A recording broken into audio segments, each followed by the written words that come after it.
Alrighty. Hello, you guys. Welcome. Dreamlight said, hey, it's me, Dreamer from Twitch. I know who you are on YouTube, Dreamer. I know who you are. You still have Dreamer in your name. I know it's you.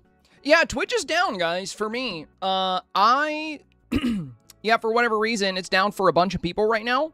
So, I don't think it's down for everybody. According to Down Detector, there's like tens of thousands of people reporting that Twitch is down for them. But it might be a geographical thing, so if you're in the UK... Dreamer, is Twitch working for you? Is Twitch working for any of you guys in chat? For you guys that are tuning in? I'm just curious. I'm curious to know if you guys are able to access Twitch. I'm not. As of right now, anytime I go over on Twitch, I just get a blank screen. I'll show you what it's doing. Let me pull it up here. I think it's on one of these browser tabs I have Twitch pulled up. Oh, I think it might be back up. I think Twitch, it is back up. Let's go. Awesome. Wow, right when I go live, Twitch actually comes back online. That's crazy. Also, we're at 299 sub points out of the 300 we need. Well, that's good. At least it's back now. Yeah, I found some articles about it. Hang on, let me show you guys. Yeah, GV Wire posted this. I mean, it started going down around... They published this about 30 minutes ago. But they said more than 10,000 users had reported problems with the platform around 1 p.m. So, around 1 p.m., the issue kicked off. And... yeah, and then after that, around 1:14, 20,000 users said it was down for them. And that's just the people actually reporting it. A lot of people don't report it. So, yeah, it was down for me. And the moment I go live on YouTube, it comes back up. Well, would you look at that? Well, let's go ahead and go live on Twitch, too. For my YouTube friends, if you're watching this video after the fact, you can just, like, skip this intro I'm about to play. It's going to be, like, 3 minutes long. I don't run an intro on YouTube normally, but this might be cool for you guys because a lot of you guys on YouTube have never seen my stream intro. The reason I do an intro on Twitch is because Twitch likes to hit people with ads right when they get there. And unlike YouTube, a lot of the ads aren't skippable. Now, people that are subscribed to my Twitch, they don't get any ads, but I like to give a good viewing experience to everybody. So I always run a stream intro first. That way, when that ad comes, they're not missing the greeting. They're not missing anything super important. But yeah, let me go and get set up to go live on Twitch. Now I still have to type out like my stream title and stuff because I couldn't even do that. So we're gonna go snap Q and A for Postcard Summer.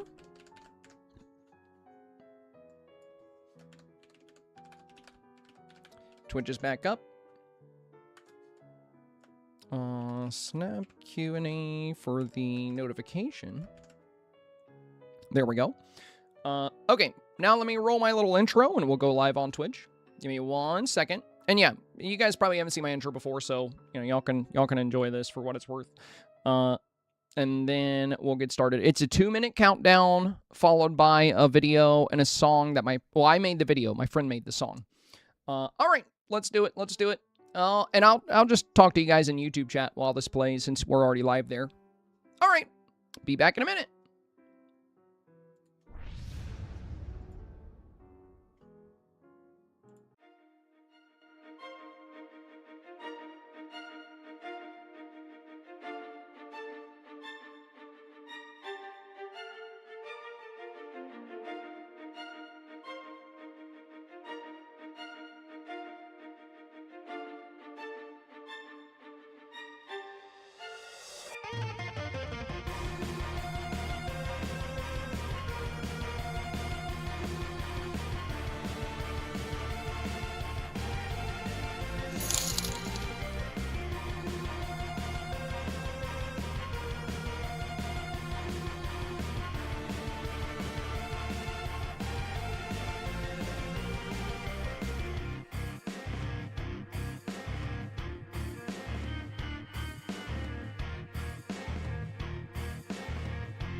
Peter,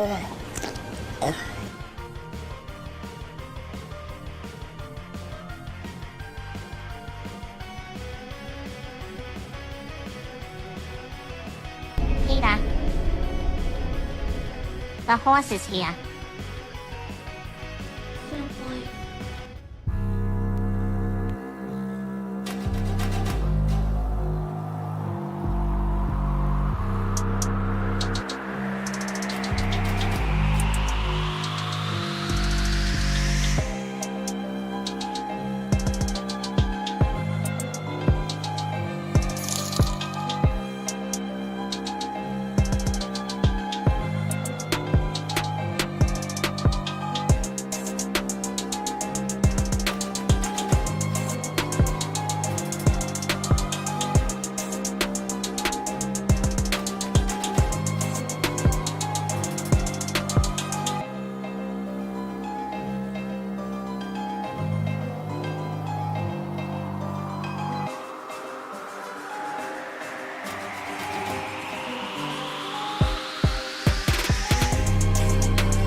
All right, welcome in, everyone. We are back online on Twitch. Let's go.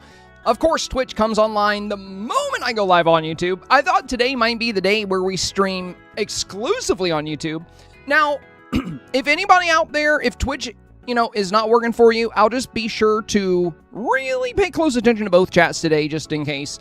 And if Twitch stops working while we're live, like if it goes down again, we'll be on YouTube too, so you can always migrate over to the YouTube chat, if you want to.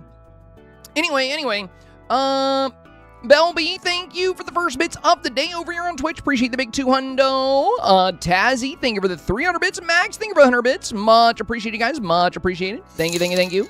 Also, Funky Phoenix, thank you for the 100 bits as well. Boring Elizabeth said, I never knew how much I was missing being on YouTube only. You're missing it? I mean, I love Twitch, though. I love Twitch for live streams just because they have a lot of features. They have a lot of cool features. Cozy Cat Corner, thank you for the resub, my friend. Force Main, thank you for the 100 bits. What's cool about Twitch, I know on YouTube I can unlock more emotes, but, I need way more members to get more emotes. Whereas on Twitch, I've been streaming on Twitch for a long time, so we have, a ton of members or supporters on Twitch, and we've unlocked a lot of emotes because of that. By the way, guys, I don't know if you noticed over here on Twitch, but as of today, we are on 299 of the 300 points we need for the month of August. So we're looking pretty good. A few days left here. So if we get one more tier 1 recurring sub, we will hit our 300 goal, and we'll have what we need for the plus level 2 program for this month. Then we just got to hit 300 sub points for the next 2 months as well, and we'll unlock plus level 2 again. Choose, oh my god, that's great. Yeah, we're looking good. We're looking good. And there's still like, today and like a few days left as well. So hopefully we can hit it before the weekend. I'm sure we will, because there will be some more resubs tomorrow. And then we have Monday as well. But yeah, we're looking pretty good there. And our guide video for this week's challenge is published, by the way. The guide video is out. Jessica on YouTube says hello. Hello, my friend. Welcome in. Welcome in. Laura said Twitch just came back up for me, too. Yeah, I think they're starting to resolve whatever issue they were having on Twitch. I think it's finally coming together over there. So that's good to see. Aim for Space, thank you for the 200 bits, my friend. Greatly appreciate it. JDB, thank you for the 100 bits as well. Much appreciated, guys. Much appreciated. Already at 1,100 on the goal. So yeah. On Thursdays, we typically do a little Snap Q&A. Now, for getting villagers seated and paused, that was in today's video, so if you've ever been struggling with that, like, getting your villagers seated and paused, the other fun thing is once you have them seated and paused, you can actually move them to different seats. So if you don't like where they're sitting, you can actually move them around, which is pretty fun. We can put Ariel over here now. Just have her sit there. So yeah, you can... And exactly how to do this is in today's guide video. I felt like it was a good week to cover this because I think summer bonfires are going to be a good play, especially with, like, the guitar. Because, like, the whole guitar by the bonfire thing is kind of like a summer trope, so I feel like it'll probably be pretty popular this week. I think we'll see that quite a bit. And, yeah, in this little example scene, we were kind of playing it up. We used this new item here, this item from the shop with the big round stone thing. It's a great bonfire circle. It really works good for that. I did not know you can move them. Yeah, once they're paused, yeah, you can just scoot them wherever you want them, which is great. And I mean, you could put more chairs outside of your frame. You can just have you don't even have to trap the villagers. I didn't trap either one of them. If you put a bunch of chairs outside of your frame, you can just have a bunch of villagers, and once they sit, you pause them, and you can move them into your shot. There's a lot of ways to work it out for seated villagers, which can save you some time, because it's a little bit of a headache that we can't just choose a seated pose for them. But there's some good ways to work it out. Triceratop here said, I just went for a beach scene where we're all playing beach ball and Donald falls and everyone's laughing at him. Just casually bullying Donald in your Dreamsnap. Awesome. Awesome. Good storytelling. Such says, all 4 of my tier 3 subs will renew on August 30th. I wish my subs didn't wait until the last day of the month to renew. Well, the cool thing there, Sunshine, though, is that you are like our safety net. Like, let's say with the way you set it up, it's like, let's say next month, like, we have like 1 or 2 people that end up, running into some kind of financial trouble and they have to cancel a tier 3 or something, But, I mean, you could always cancel those extra tier 3s if you want to as well. But yeah, I mean, since it's at the end of the month, at least it's like if we're not there yet, it'll push us over the edge. So when we go live on August 31st on Monday, we'll probably have well over the 300 we need. So I said, not until you're safely in the program. Well, thank you, my friend, thank you. By the way, I meant to say Bethany's number 1 was done on the Switch Lite, says Lisa. Yeah, I always talk about how when it comes to Dreamsnaps, a lot of people say like they're at a disadvantage because they're on Switch, but I mean, Switch Snap's making it into the top 3 all the time. I don't think people are very judgmental on like the graphics of your Snap. So, I think that's a good example of that. No matter what platform you're playing on, you can get a great rank. Force Main said, I'm so new to Twitch. I need to look at the subs. We're on LTD, but I'll see what I can do. Oh, don't worry about it, Force Main. Don't you worry about it. Don't you worry about it. I'm on Switch, and I had a months-long 4K streak till this week. Oh, I'm sorry you lost your streak. That'll happen. Some weeks you just get matched up against some really good snaps. Also, I got the difference between Switch 2. But then you are mind blown. Yeah, Switch 2, it's next gen, It's a very new hardware, It's really nice. I'm glad your Switch 2 finally came in. That's exciting. So yeah, if you guys have any questions about this week's Dreamsnap Challenge that weren't covered in today's video, let me know. I I highlighted some strong ranch snaps that you guys made in there as well, just the ones that were uploaded to the Discord server. Semi yesterday, you said you would show us how you did the capybara pose on your Y2K snap and you never went back to it. Oh. It was just... All I did was...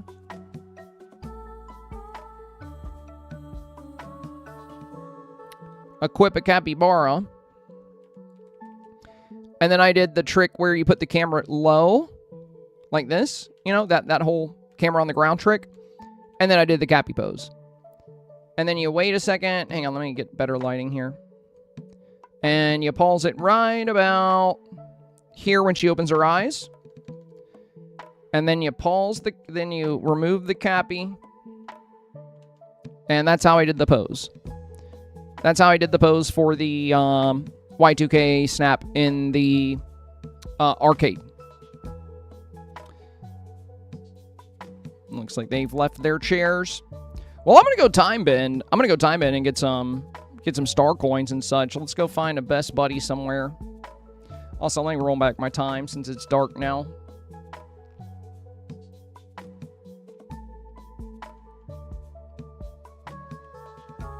Yeah, it's a really useful trick, getting the camera low. It's very good for seated poses, like if you're posing with a little robot or if you're posing with the fox. When you're in selfie mode, you can crouch, and the camera will go to the ground. And when you stand back up, if you immediately toggle over to portrait mode, the camera will still be on the ground if you do it fast enough. It's all about timing. So now we have the camera on the ground here.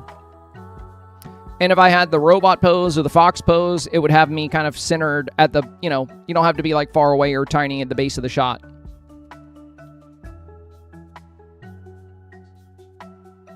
Sunshine said, oh, okay, that's what I thought. It's a great snap. I wouldn't be surprised if it got a top 10 rank. Well, it's hard to say. It's hard to say.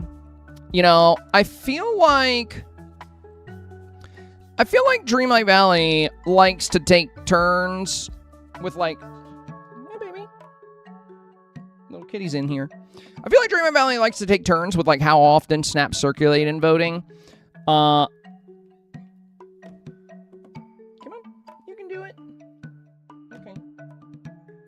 She was meowing at me like she wanted to jump up on the chair, but she didn't do it. So, you know, I won't hold my breath on like a top 10 rank. It's a great snap. I really like it. It's one of my favorite snaps I've done. But yeah, you know, there's just some people might favor concert builds more. Some people might like, there's so much variety, you know. I feel like, you know, I could get voters that don't like arcades as much, or they don't tie into their Y2K sensation as much. You know, there's just so many possibilities. So yeah, I mean, who knows? You know, I might even not get 4K. You really never know. You really never know.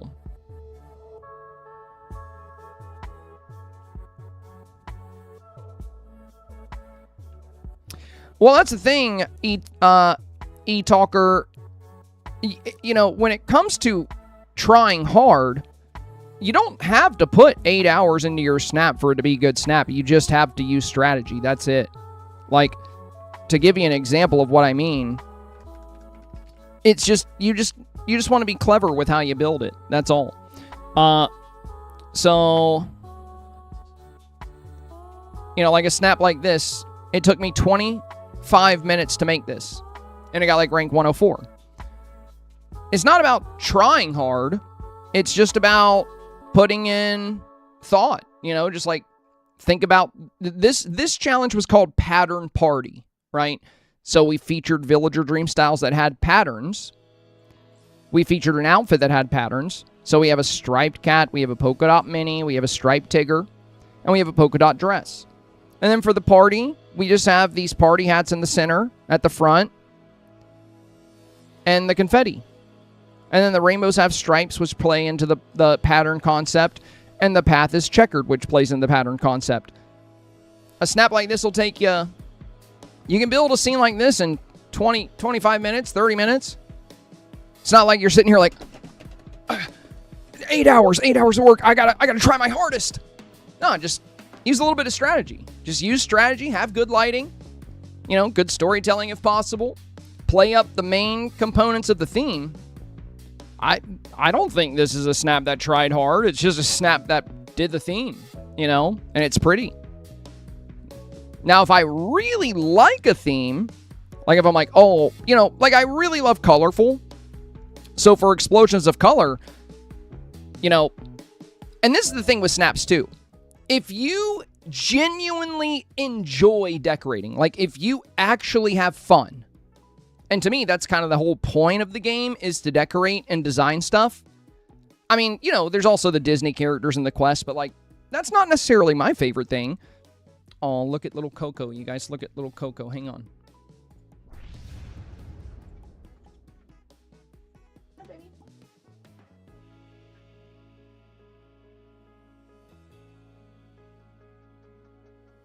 Hello, baby.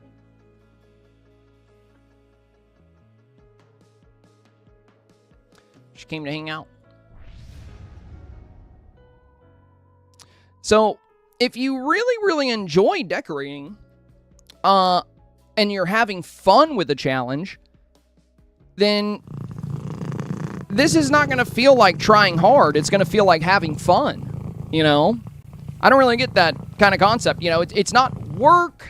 It's not like a chore.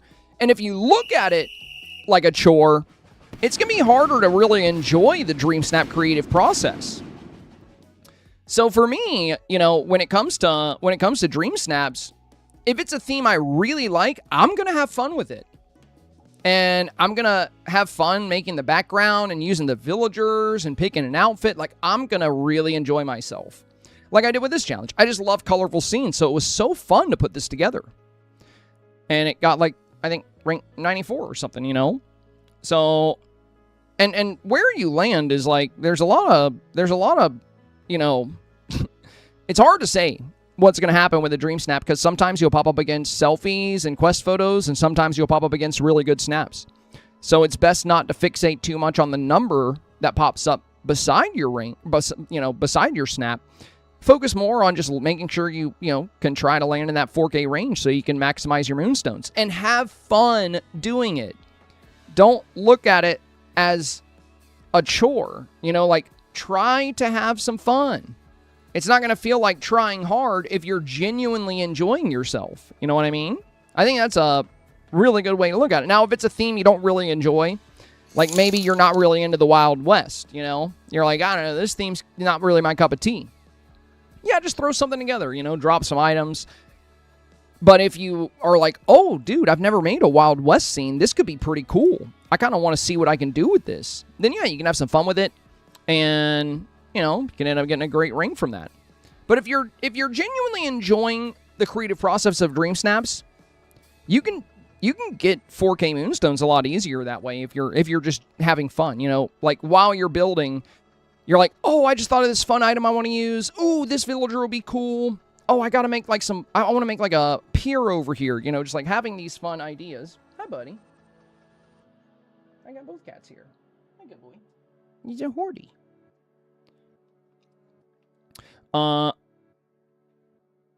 Forrest Bain said, "Dang you, senpai, it's all your fault. Just kidding. I never actually find out who that YTR was, and I did have fun with my artsy snap. Good. I'd love to have some of y'all visit some days Aim for Space. I'd enjoy it so much more now that I actually understand what I'm doing. And thanks to y'all, says Christine. Yeah, I think that's a big thing too, is like once you know some of the fun meta tricks, like pushing the camera closer to the avatar, you know, getting that optimal lighting, it gets even more fun because then you can really play up your avatar's pose and customization. You can have beautiful scenery, well lit with the sun. It becomes even more enjoyable when you really understand how the game functions, you know? But yeah. Oh, the person that blamed you on YouTube, sorry. Oh, you're talking about that time. Oh, also, we have a hype train right now, I just noticed. About a minute and 30 seconds left. Thank you, guys. Yeah, there was that. I made a video about 5 things I do every week in Dreamlight Valley, and one of them was just, like, always submitting a dream snap, even if you have to submit a selfie. And there was somebody on YouTube that was, like, mad about that. They were mad about me telling people just to submit something because they were like, there's too many selfies, and you're telling this is why content creators shouldn't talk about this and blah, blah, blah. And I'm like, bro, your beef is not with me. It's with Gameloft. Like, Gameloft is giving away free moonstones. Like, of course people are going to submit selfies. Waterfall Glow, thank you for the 100 bits. Much appreciated, much appreciated.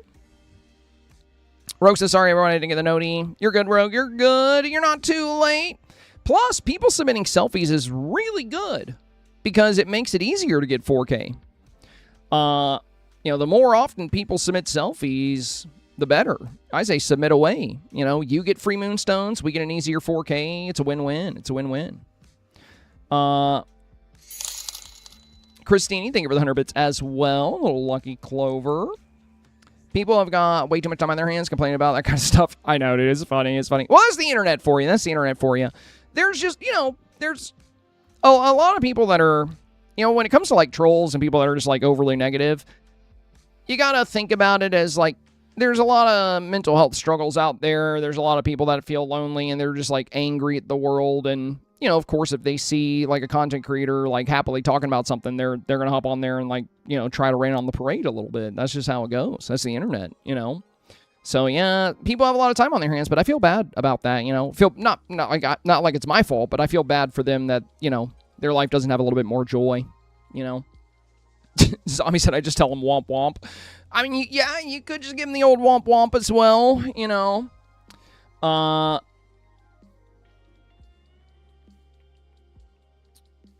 Oh, that's a different can of worms entirely, Forest Maiden, but I don't talk about that anymore because, I made a video about that, I debunked it, and then I made one final post about it, and I said I'm not going to talk about it because I don't want to, like, beat a dead horse, so to say. Plus, I don't like drama, so, like, I don't want to just keep talking about that. I made a post to, I made a video to defend myself. I broke down my points. But yeah, that's why you won't hear me ever talk about it, because I pretty much just said I wasn't going to. But yeah, you're good. You're good. Hi, Horty. Yep, just come on come on by, I guess. Now both cats are on my desk. Got a couple kitties hanging out. Horty, you going to get in the laundry basket? You can if you want. I put a cat bed in there if you want to get in the laundry basket.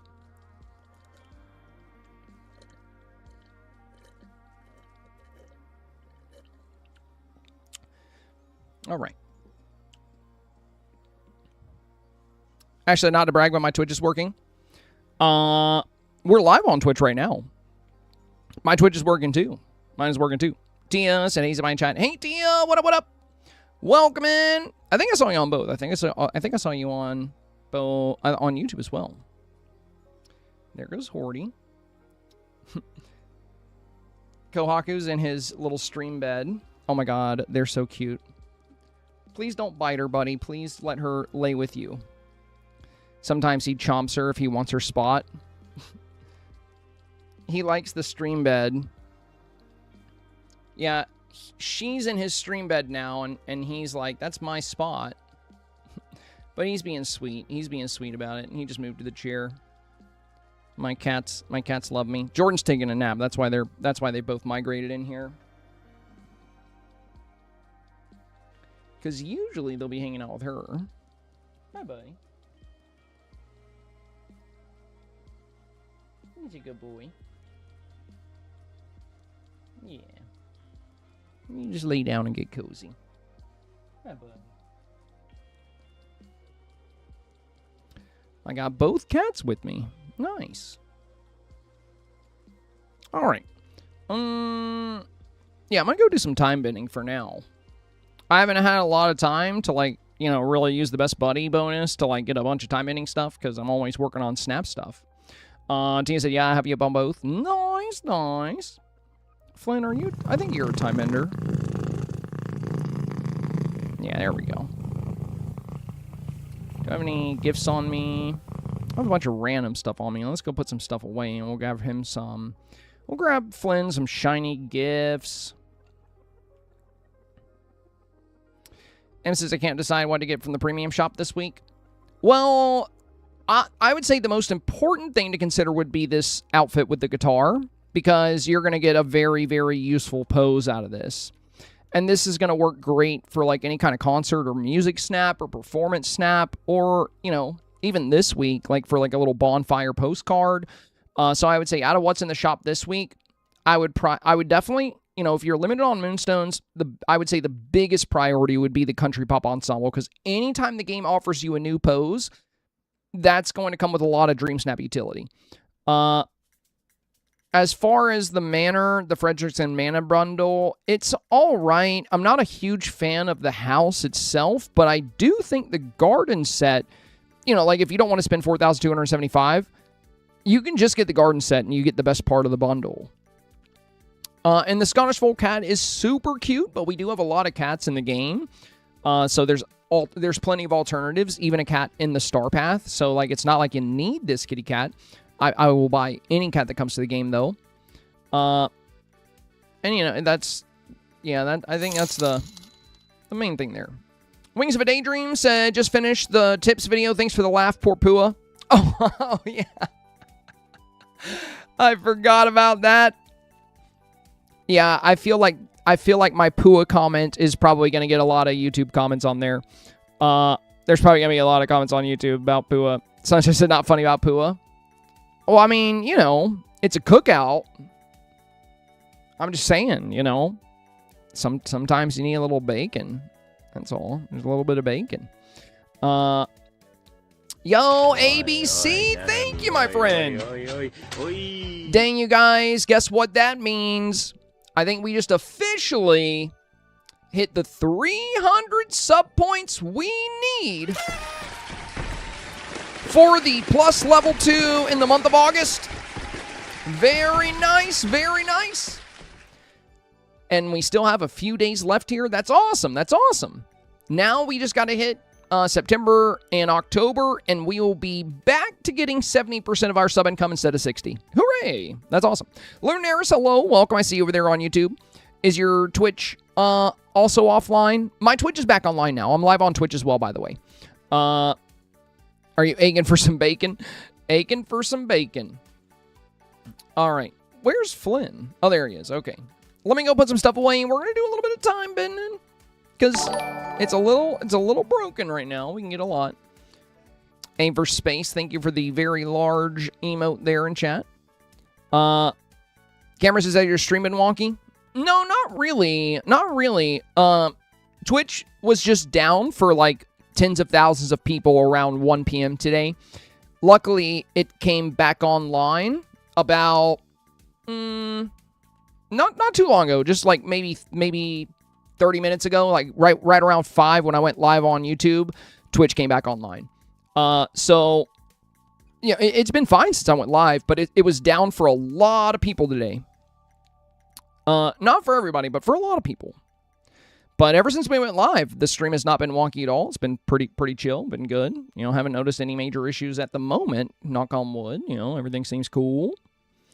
Are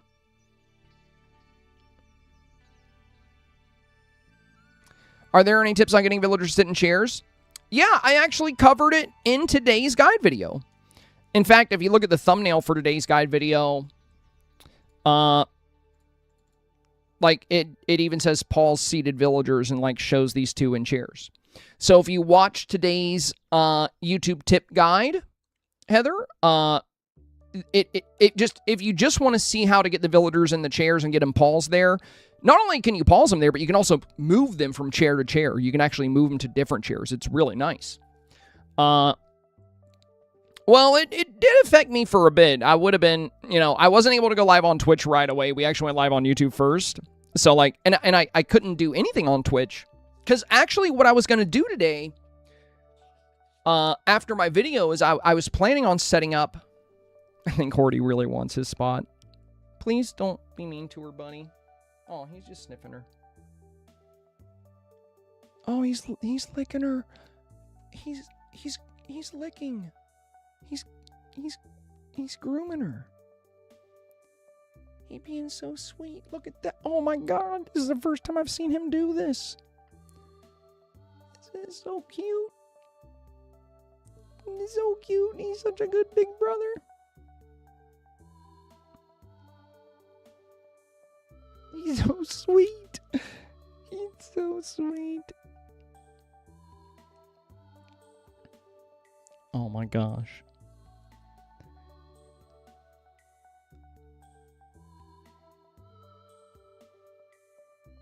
He's such a good big brother. This is the cutest.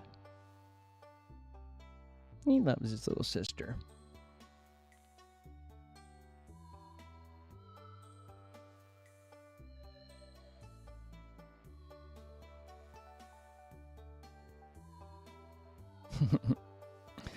Oh. Okay. Hey. The moment the camera... Hey, Horty, why are you biting? The moment the camera went away, he started biting her. Not hard. I think he wants her spot. I think that's what it is. Horty, stop biting. I know you want her spot. I know that's your spot. You were being so sweet. Here, you can come to the chair. Hey, Horty. He made her move. He said, "That's my spot." They were being so nice. What happened to my face? There we go. Yeah, now look at him. He's so content with himself. But to be fair, that is his spot, and he wasn't like trying to hurt her. He was just trying to move her. Poor little Kohaku. She's hopping in the laundry basket now. I put a bed in there. Yeah, she's going to go lay in the laundry basket. Horty's like, this has been my stream spot for a long time. I like this spot.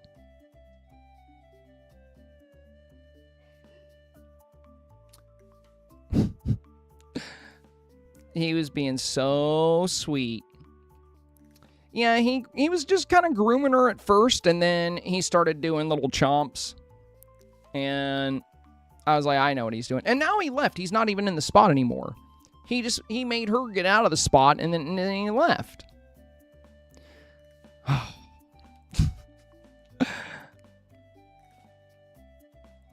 What a goober. Coco, you can come back over here. You want to come back to your little bed? Or you can lay in the laundry basket. That's fine, too. I put a bed in there for you.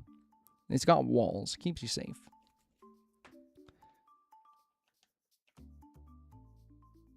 Poor Coco. Nah, it's not that serious. It's just cats being cats, really. If anything, it's more like poor Horty, because that's like his spot, you know? That's his spot. Like, Horty just wants his spot. He was being sweet, though. Even when he gave her little chomps, you know, he wasn't trying to hurt her. He was just trying to get her to move. He's like, you're kind of in my area. Like, you know, Horty's been laying in that cat bed since we got him, you know. That's like, when I stream, that's where he likes to be. But I think the reason he just left is because I hear Jordan. I think Jordan just got up from her nap, and she's, like, moving around. He's probably going to go see what she's up to. But, yeah, Coco's fine. She's fine. If anything, she torments her big brother way more than he torments her. She is constantly harassing him. It's really funny. But all things considered, they get along well. Sometimes she pesters him a little too much, and then he gets a little angry about it. Not to where he'll hurt her, but he'll check her. But overall, they get along so well.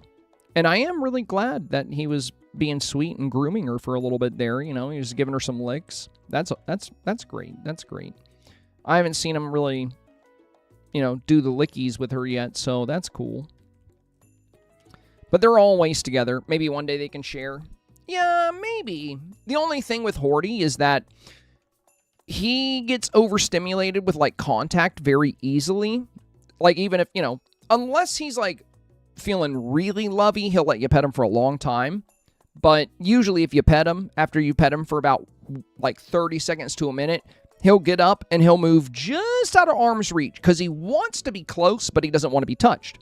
And he's kind of the same thing. It's kind of the same thing for him when it comes to like snuggling. He will not get in your lap. He, you know, I feel like honored when he like lays close enough to like actually touch me, you know, because he's just not big on that. But yeah, it's just the way he is. It's just the way he is. So I'm, you know, I won't hold my breath on them cuddling in a tree together, but it, you know, it could happen. They'll get, you know, they'll get more used to each other as time goes by. So it's definitely a possibility where he'll just be too tired to really care and she'll snuggle up with him.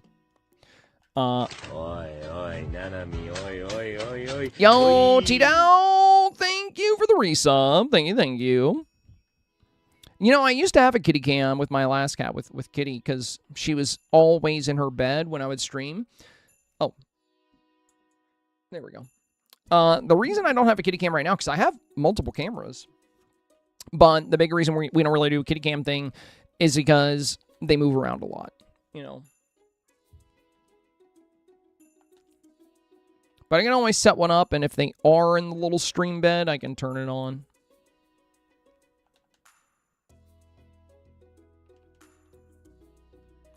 Let me grab like another... Actually...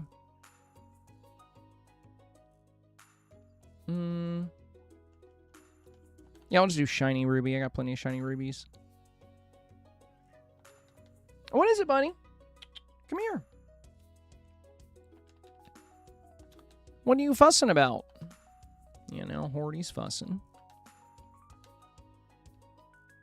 There we go. That's one. Happy birthday, Flynn. And happy birthday again.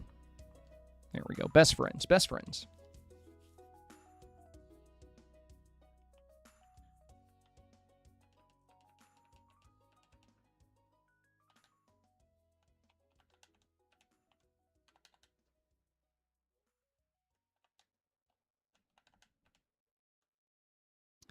Let me put those rubies back away. All right, let's go do some time bending.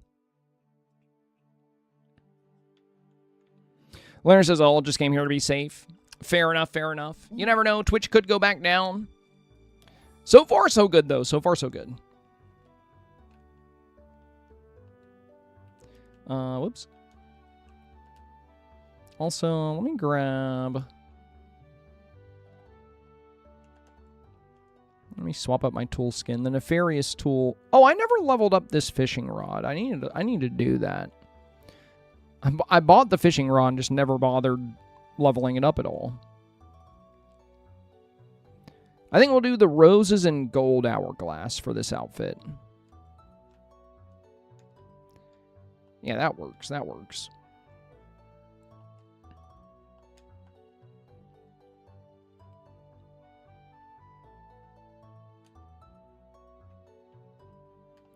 Yeah, I love the best friend bonus with a lot of time benders. It's so nice. Trying to just take as much advantage of it as I can before the next update. I haven't been able to, you know, really do it too much because usually we're doing Dreamsnap stuff, so. And I don't play off stream too much aside from building snap examples and stuff like that, so, you know, on a day where... you know, we're doing the Snap Q&A, I can always answer Snap questions while I do some time bending. I also need to do some of the routine duties, I believe.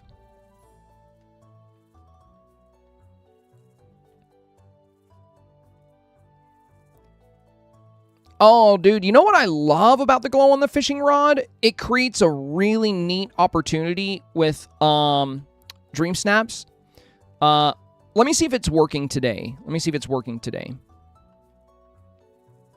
I have a potion on too, so it's like extra bright. Well, actually, I don't know if it's working because I'm not getting the trail.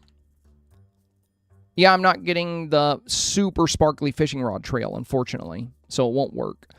But sometimes I get this really bright trail behind the fishing rod, and if you pose with the rod, you can do this kind of like animation. Hi, baby. And for a fishing snap, there's a pose where you kind of pull the rod back, and the glow kind of arches across, and it looks really cool. Yeah, I gotta do the new portions of the floating festival as well. We'll do a bit of time ending, and then we'll get into that.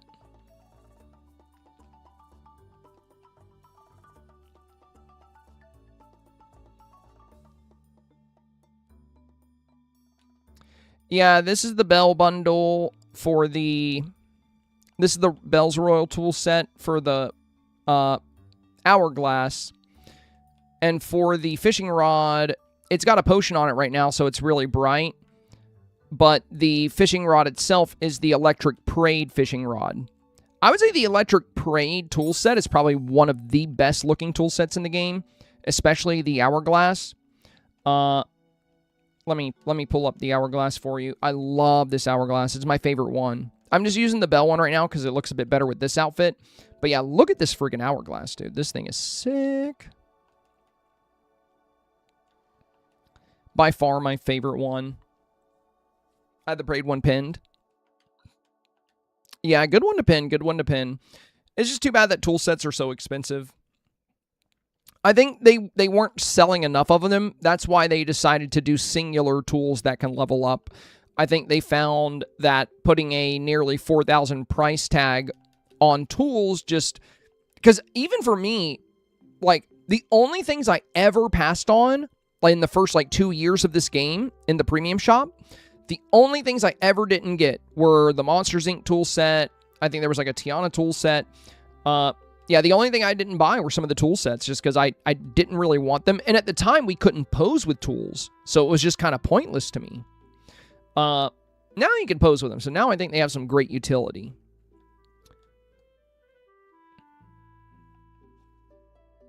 Hi, baby.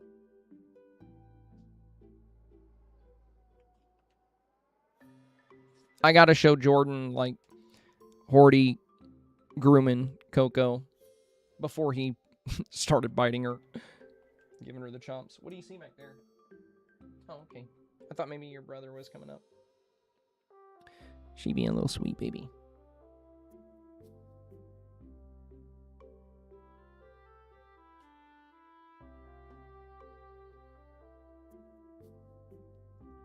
She growing up so fast. She's already, she was 3 pounds when we got her. She's 4 pounds now. They grow quick,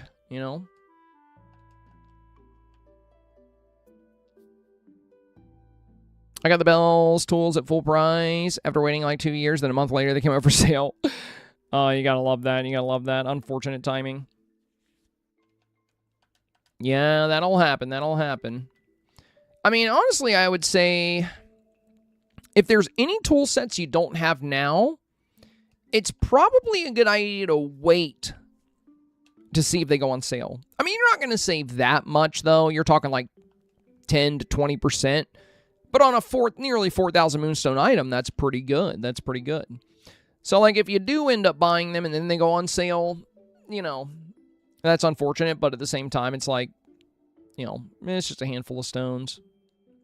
But yeah, if you're really on a stone budget, I think just holding off on tool sets till they go on sale could be the play. I'm going to get some gooseberries while we're here.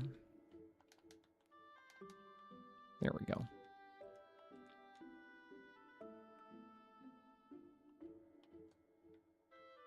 I don't like that sprinting takes away from my best friend meter. It makes me not want to sprint.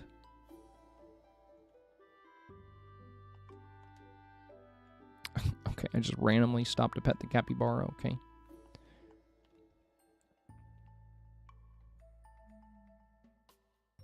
Does anyone know when they're going to fix the truffles on Switch? What's up with the truffles? I didn't know there was a truffle issue.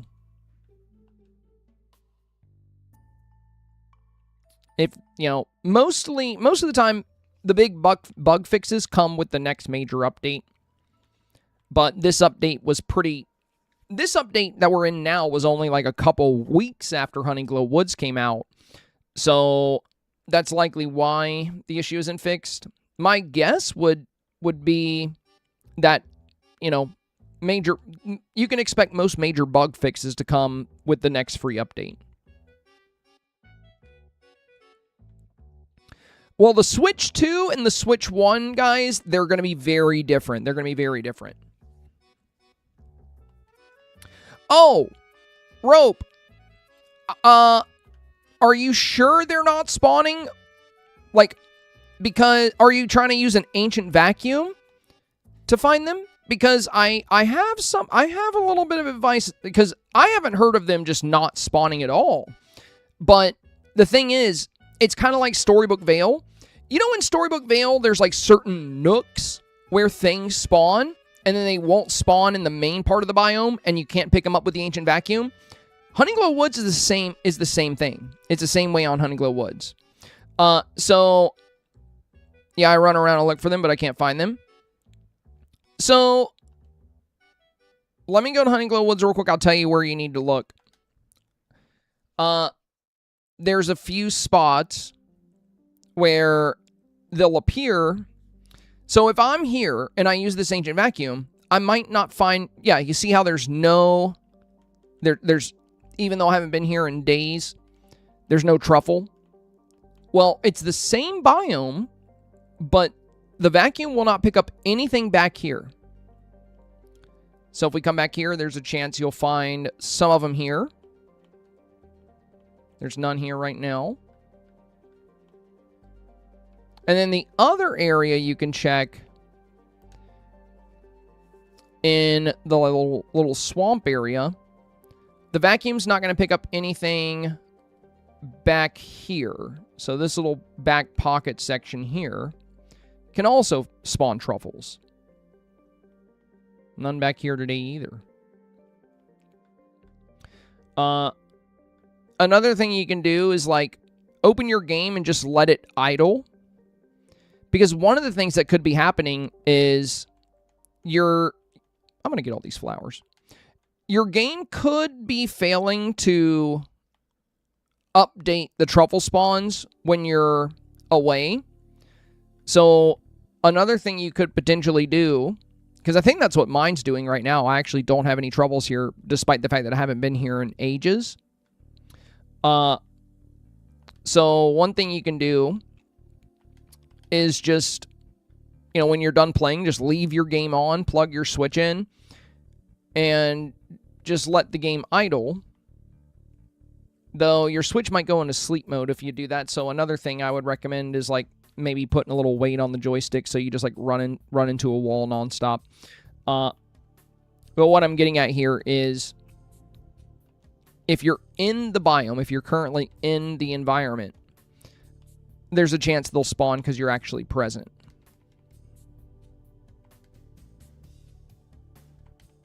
But they take a while to spawn, so you'd want to idle for like an hour or more.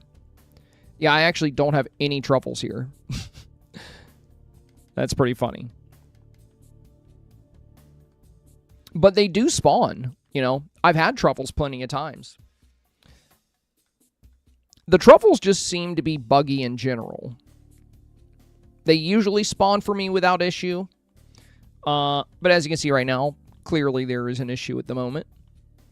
Because I have 0 truffles and I haven't been here in, I think, since like a couple of Dream Snaps ago.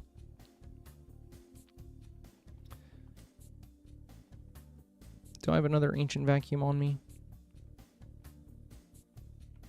I don't think so.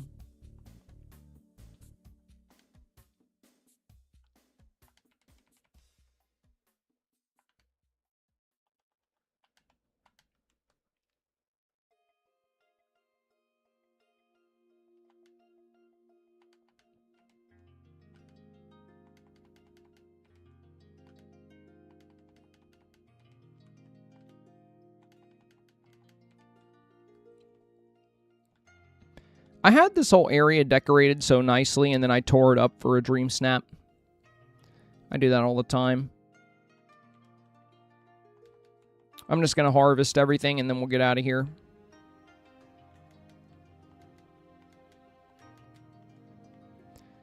Before I get back to time bending, I think I'm going to go level up these 2 pets.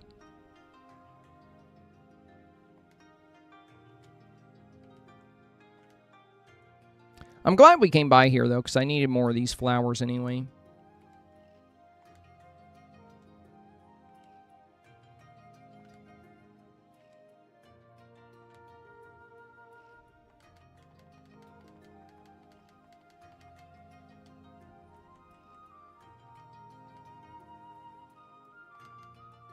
Oh, I'm going to take these back with me, too. I don't need these here anymore.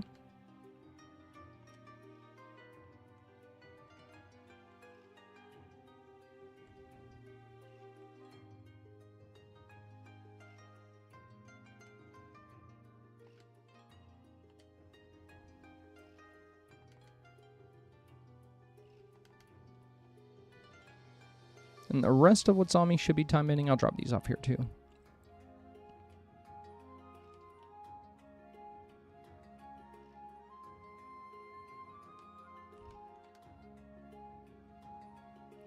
Let me go storage, oldest, dark wood. I'll put these presents in here for now. And we'll go ahead and deposit these two because I can just grab them out of this same chest when we go to sell everything. All right. I'm going to go get these 2 companions to level 5 real quick. It's only going to take about a minute. Let's go to the Wildwoods.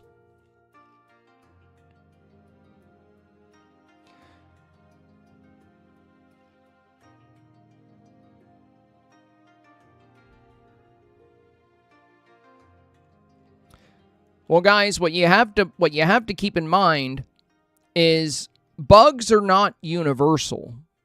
Right? Like, just because you don't have a bug, doesn't mean that there's not a bug for Switch. I mean, clearly there's a bug. Like, I have 0 truffles in my area, and I haven't been here in ages. So that tells you right there that there's definitely a bug with truffles. They've been very buggy. So, there's been plenty of days where I've logged on and had truffles. But, as we can see today, no truffles at all. So I'm not surprised if there's a bug for truffles on Switch.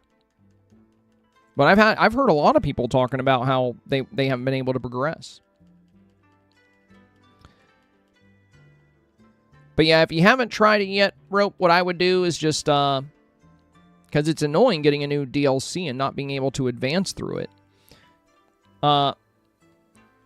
Have you found any truffles, like a single one? Because if you have, you could have somebody give you truffles. Actually, I don't even think you need to have found truffles to have somebody give you truffles. If you have a friend, can somebody go drop some truffles for Rope? I can't even ask for them in the group because I don't have one left. Well, you don't have to ask for them in the group. You can just have somebody physically come to your valley and physically drop the truffles. So you don't necessarily have to, take the route of requesting them through, since you can't, and you don't need to have it to request it, by the way. There's another tab. If you go to item sharing, and then you request item, you can search the item. So there's more than one way to request an item with the with the Dream Team thing.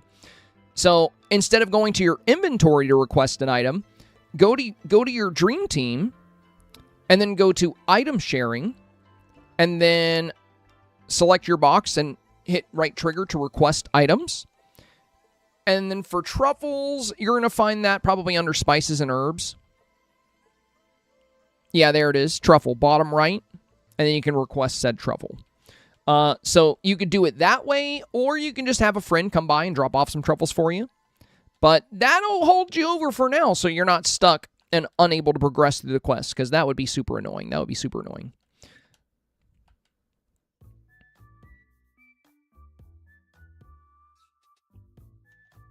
Okay. And what do we got in this one? Okay.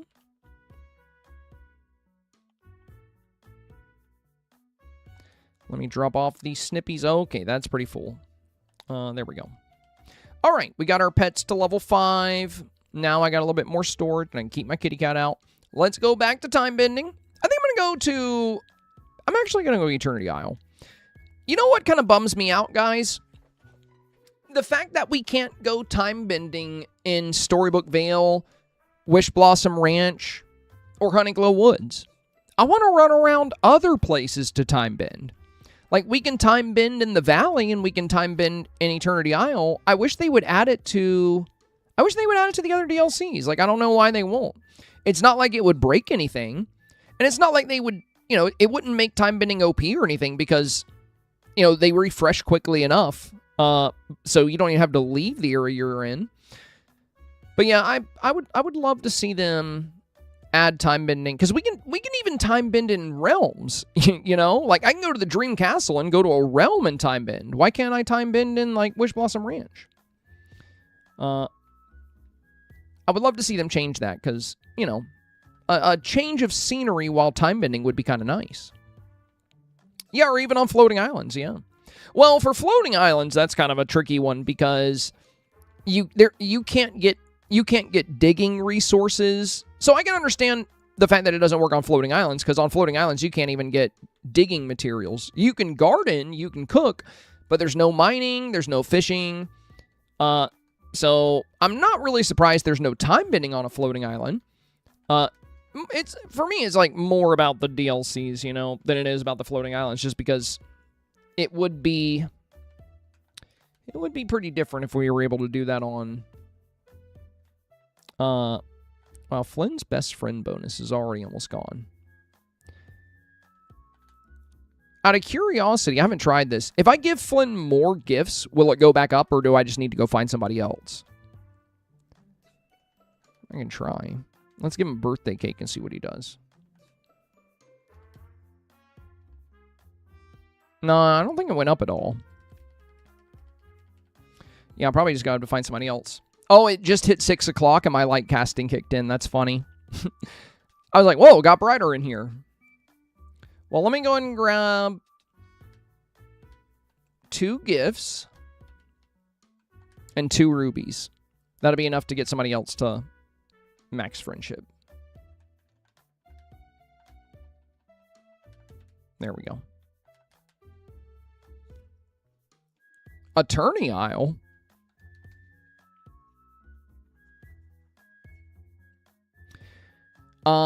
It would be incentive for people who don't have Eternity Isle if they gave exclusive crafting recipes from those expansions. Wait.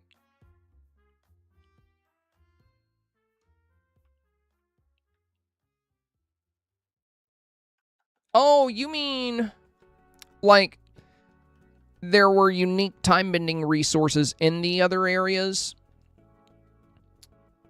Yeah, that could be good as well, but I don't even think they need to do that because, see, that requires the devs to do a lot more work.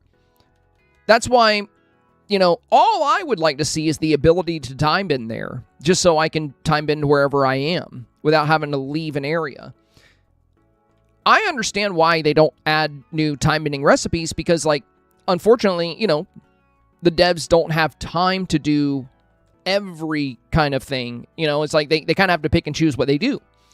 But just allowing us to time bend in these other areas is all I want. You know, just allow us to time bend. Same resources. We don't need any kind of new stuff. I just want the ability to time bend there. But the tricky thing is if you were to, you know, add a feature. Yo, Jennifer, thank you for the resub. Let's go. Much appreciated. If you were to add a new feature that had, like, you know, new time bending resources and new craftables, that would be the devs kind of adding more content for Eternity Isle with each update, with each DLC. And I think that's a lot to expect. Which is why if they just included the ability to time bend just with the same materials we always get, I think that's, you know, something that would not cost them any extra time or effort. It would be a very easy addition to the game. I mean, don't get me wrong. I think what you're saying would be cool. But the devs already typically make new mining material. Oh, yeah, his boost is gone.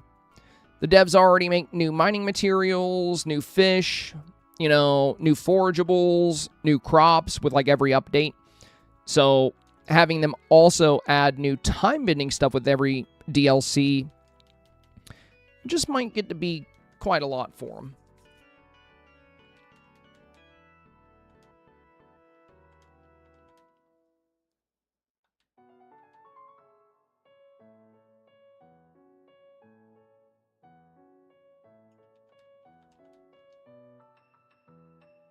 All right, Piglet, let's do this. I get so sad when I wrap up an expansion. I mean,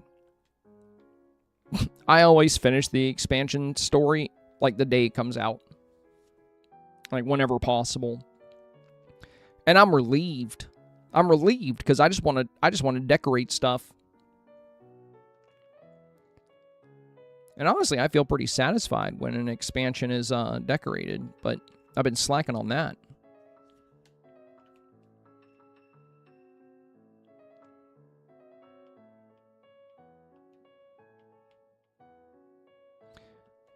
We haven't gotten any time cores yet, which are worth a lot of money. You said you hate time bending? Time bending is, I think, one of my favorite duties to do. Just because it's scenic. You get to run around your area. You get to explore. You know, you're not kind of stuck staring at a pond fishing. I think my least favorite thing to do in the entire game is the fishing. And I love fishing in other games. Like, I love fishing in Stardew Valley. I love fishing in Cult of the Lamb. There's a lot of fishing mini games I really like, but this one is just kind of boring. There's no strategy there. It's like you cast a line. If you use a potion, you know, that's kind of the only strategy if you're looking for a gold circle fish. Mining is kind of cool because it's like time bending. You know, you get to travel around. You get to hit, you know, different nodes. But yeah, I actually like time bending because, you know, you run around and you explore. You're not kind of stuck in one spot. And also, with this current best friend thing, the amount of money you can make, you know, if you have a lot of time benders, it's about the fastest money you can make in the game right now.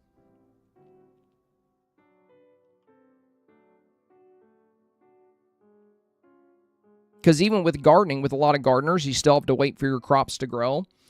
With time bending currently, the way it is with the best friend bonus, you know, a level 3 time core is worth 2,000 star coins. And I get plus 100 of them. So I can get 200,000 star coins from one pool. Just one pool. That'll either be a fragment. Yeah, that's a fragment. It was going to be a fragment or a time core. That's 100,000 star coins right there. So 100,000 star coins per fragment. 100,000 star coins for level 1, level 2 time cores. 200,000 star coins for any level 3 core.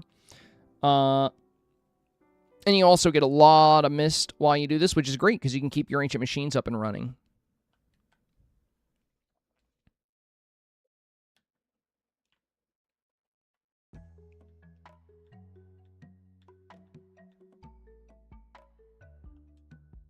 I can't sell anything. I didn't need the parts for the machines. Yeah, you gotta, you know, you always want to make your machines first. But if you get a lot of time benders, right? I think I have like 45 time benders. So with the best friend boost applied, they'll give me plus 100 each time. So with a lot of time benders, you know, you can really rack up your materials really fast. So, I mean, if you get 100 time cores at once, you'll be able to craft all the components you really need, you know? But that's kind of a late game thing. You got to be playing for quite a while to have that many time benders. And some people have even more, you know? I just have 25 mining villagers as well. So I can do a lot of mining. The reason I like having 25 mining villagers is because you always get +9. And when you, on the last item out of the node, And if you pair that with a potion, you get +9 on every item out of the node.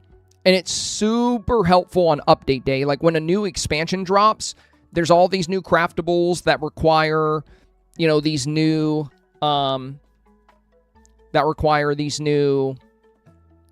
mining resources. So if all my villagers were time benders, you know, it would take me a while to get those mining resources. And for crops, I don't really need gardeners because I can use ancient gardening machines to take care of all the crop stuff. And for foraging, you know, usually you don't need that many forageables. You know, they don't sell for much. You know, you can always I have one foraging buddy. Actually, I think I might even got rid of it. Because I think Tinkerbell was, but I might have made her a time ender as well.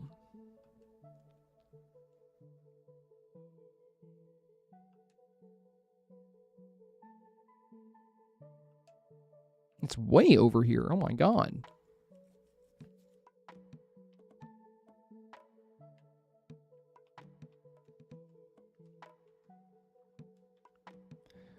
Forest Maiden said, okay, thanks for the answer, because I'm still not getting much, but I only have, like, 10 as now.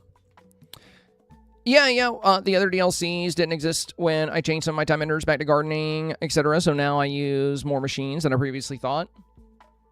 Well, so here's what's really good news for you, Forest Maiden. Here's some really good news. Recently, they greatly reduced the cost of making the training manuals to turn people into other professions. They've actually been reduced to, I think, 10% of their previous cost. So it used to cost 5,000 Dreamlight. Oh, a level 2 time core, or level 3, I mean. Let's go. Big money, big money. 200,000 star coins right there. So they recently changed it to where now, instead of it costing 5,000 Dreamlight to make a training manual, it only costs 500 Dreamlight to make a training manual. So you can get training manuals like nobody's business now. So if you want to make more time benders, you can totally do that. I have a lot of manuals already. Oh, well, then you don't have to worry about that. It does kind of suck for people that made a bunch of manuals, like, ahead of time, and then they reduced the cost. I didn't know they changed it. Yeah, it's huge, Elle. It's huge. Like, the amount that you save is so nice. Because I've always thought that the cost of making manuals was too much. 5,000 Dreamlight per manual is just a lot to ask. And, you know, I mean, if you're in the late game, it's probably not going to be too much of a headache for you to do that, but it's still a lot. You know, it's still a lot. Yo, hello, welcome in. Mama Flash, good to see you. That's awesome. I didn't know they changed the cost of the Dreamlight. Not only did they reduce the cost of the Dreamlight, Mama Flash, but also the materials needed.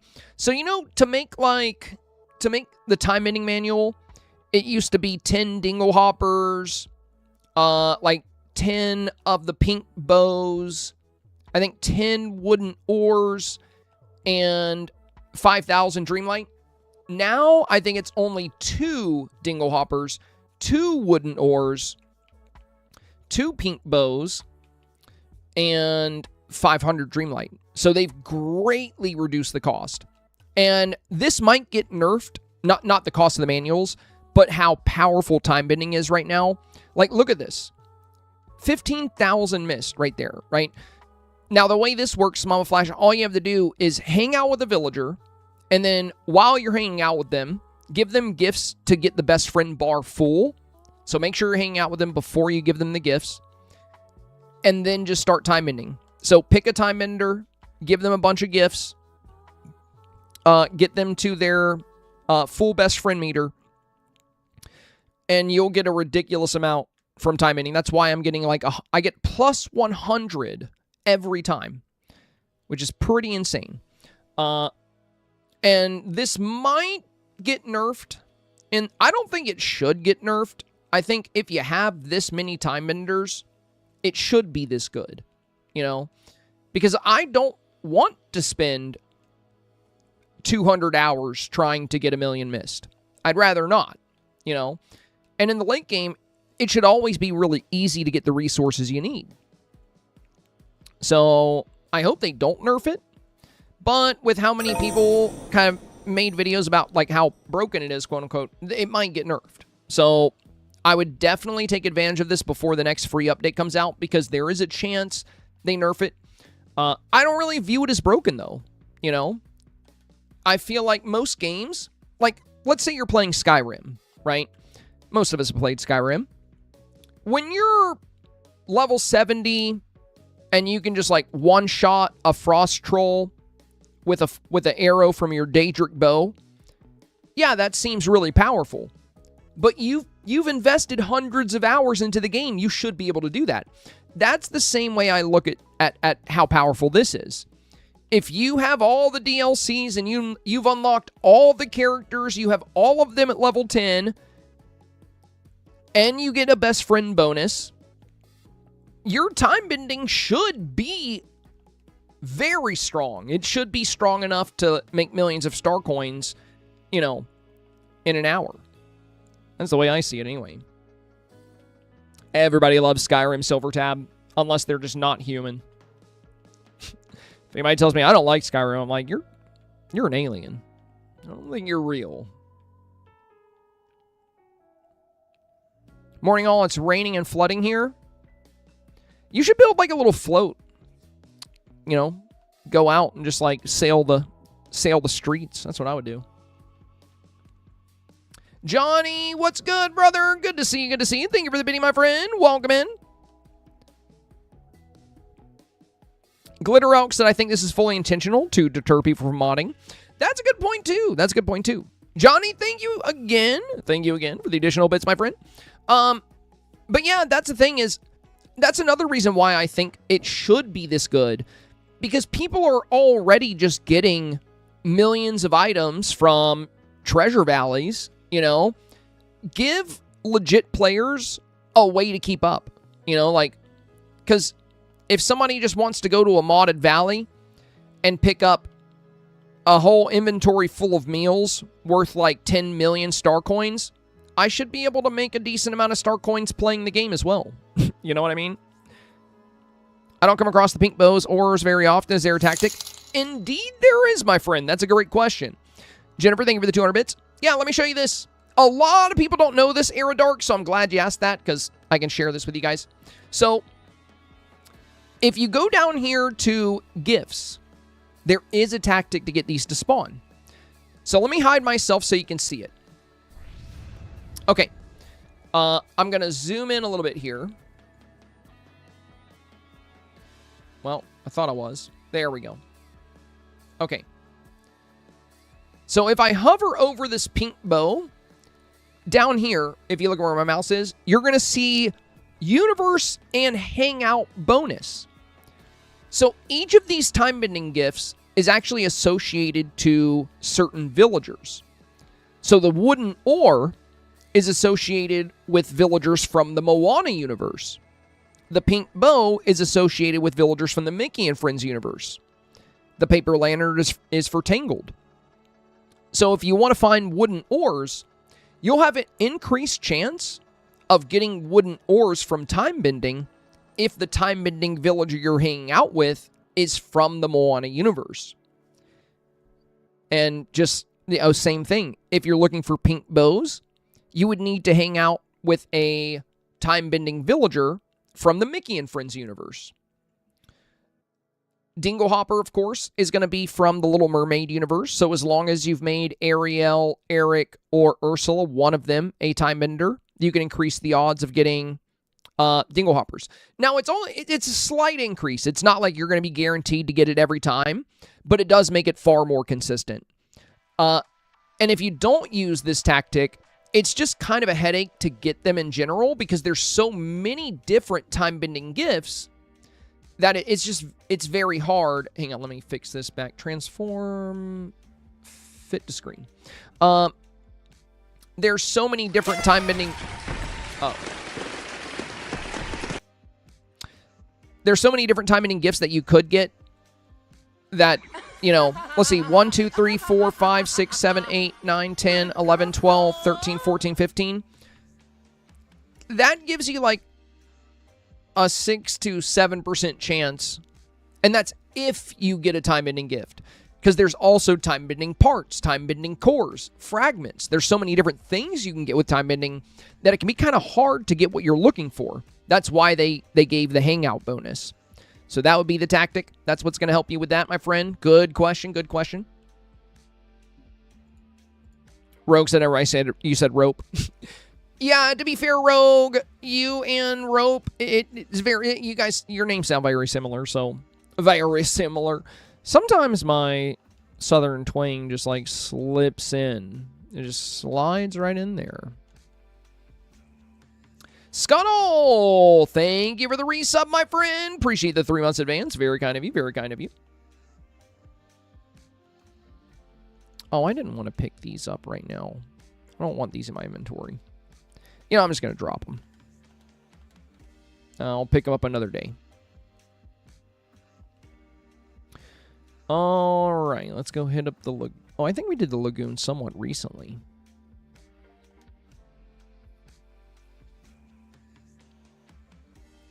Yeah, the upcycle is also very useful.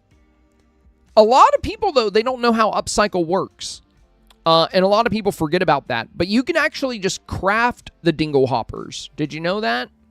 FYI, if you're kind of confused with how upcycling works, I do have a full guide on how to do it.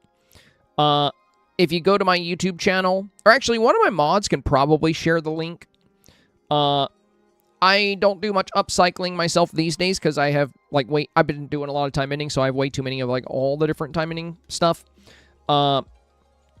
But yeah, for whoever was asking how to get specific time bending components, you can also craft them by upcycling.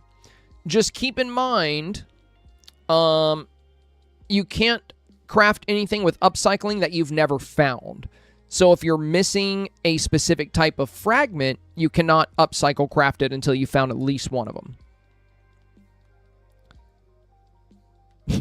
If you don't know how to do it, I have a full guide. Of course you do, Senpai. I would expect nothing less. I mean, here lately, I have not made any new guides. I kind of want to make an updated Dreamsnap, like just not the weekly video, because I always cover different techniques, tips, and tricks in my weekly snap videos. But I want to make just another general tips guide, because so much has changed. There's so many new metas. And yeah, I just really want to make a new Dreamsnap video that kind of covers some of these new meta tricks and, you know, just an updated, like, how to become a Dreamsnaps Pro video, because my first one was many years ago. Rogue says, I have never gotten the green pieces for the Triton Throne, but a friend of mine dropped them for me so I could upcycle, but I don't check every day either. Yeah, that's always an option too. As long as you and your friend have Eternity Isle, they can just come drop the items you don't have yet. I believe you can also request them via Dream Teams if you needed to. But once you've found at least one, and like, you know, kind of like Rogue is saying, you don't even necessarily have to find it yourself. You just need to add it to your inventory. Once it's been discovered and it's registered, you'll be able to upcycle for it. I'd 100% be interested in an updated Dreamsnaps guide. Yeah, I've been wanting to make one for a while. It's kind of overdue. Kind of overdue. I've been a little behind on that.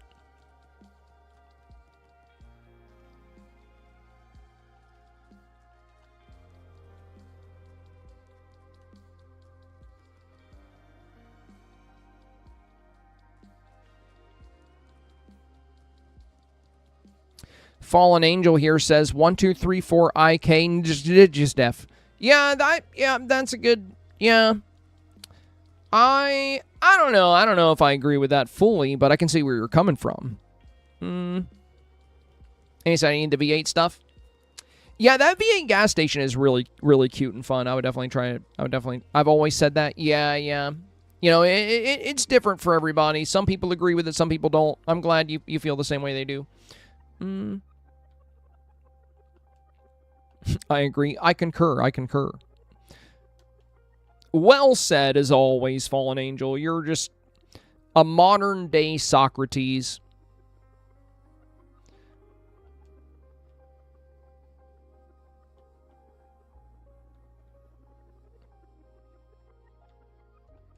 I love when people make typos.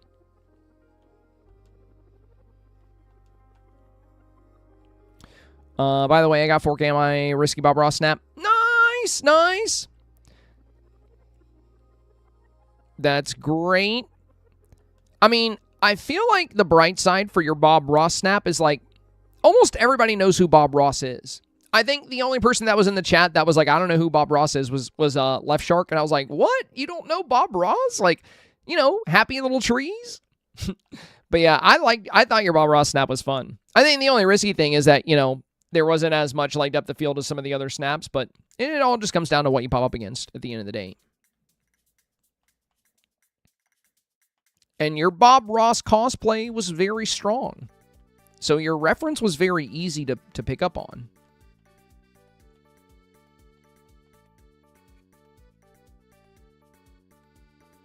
Like the person that didn't know Y2K existed. I forget who said that. They were like, I didn't know Y2K was a thing. I was like, you didn't know the 2000s were a thing? That's what it means. Y2K is just the decade of 2000 to 2010. How did you not know those years existed? What now? Huh?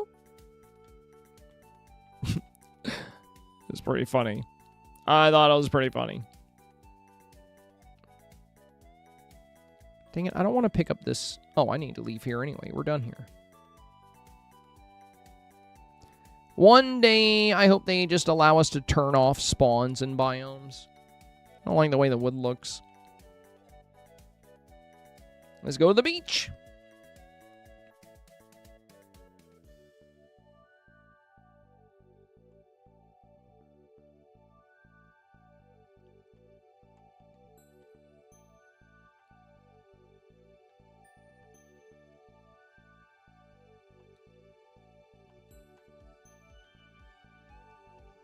Pretty soon, our pockets will be full. Oh my god, are we serious? You know what? I don't even care about that one because that's just a tiny amount. I got what Piglet threw. That's what matters.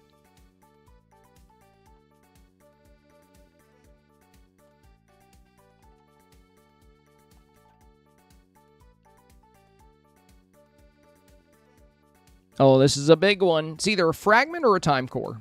Dang it, it's a fragment. I'm not finding any time cores today. But, I mean, we've already made, like, a lot of money.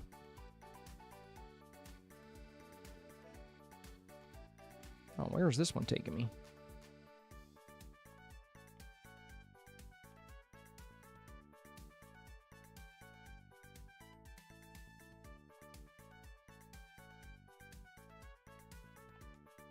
That's so annoying.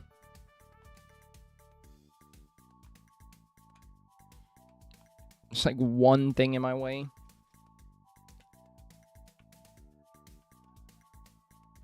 All right, Piglet, work your magic.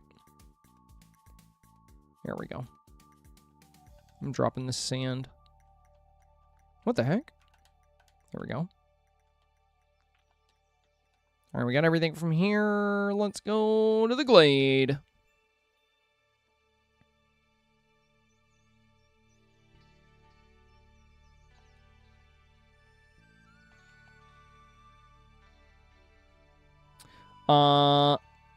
I said I'm back. I had Wyatt's very first student orientation. Also, they told me I'm the parent of the class of 2040, and now I feel old.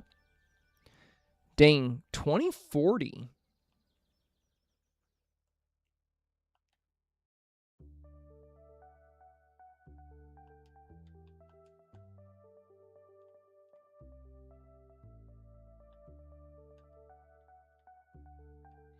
Well, since baby Wyatt kind of grew up, you know, even in the womb, he was listening to me preach my logic. I wouldn't be surprised if Wyatt, as he ages, ends up graduating like 2 years early because he's absorbed some of my genius. So if it makes you feel better, you might be a parent of the class of like 2035 or something, you know? Makes you feel better.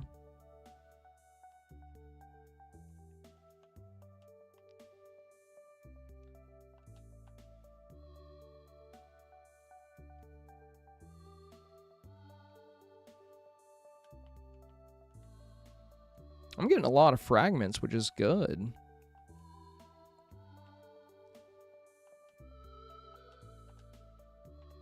I do not want to pick up cherries. What the heck?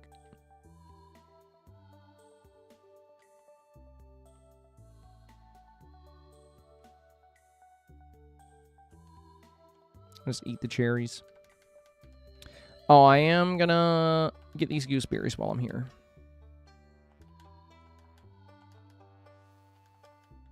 There we go.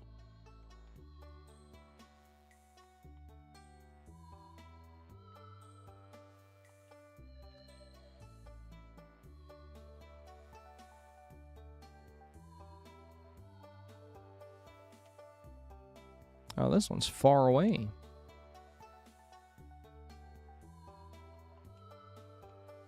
Are we serious?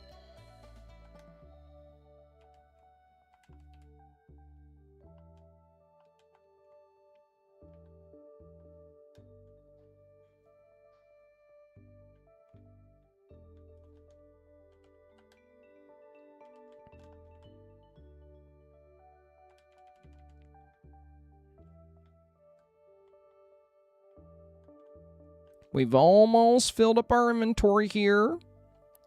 Let's go back to storage, oldest. I said oldest.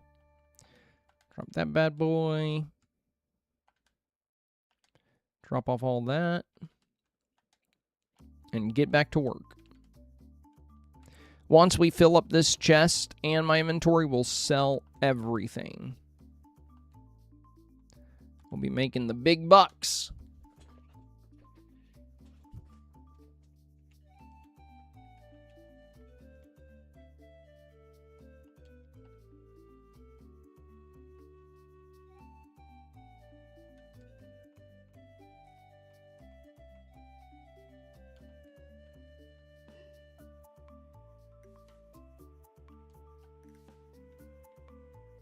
Okay. Not getting a lot of mist today, which I'm fine with. Like, I just kind of want to get more star coins anyway.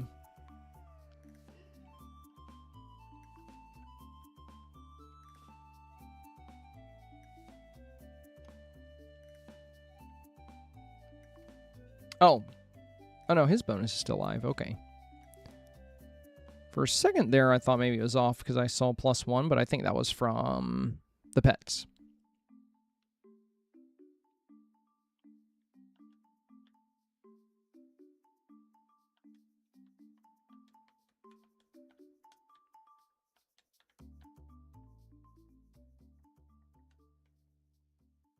There we go. We got some mist that time.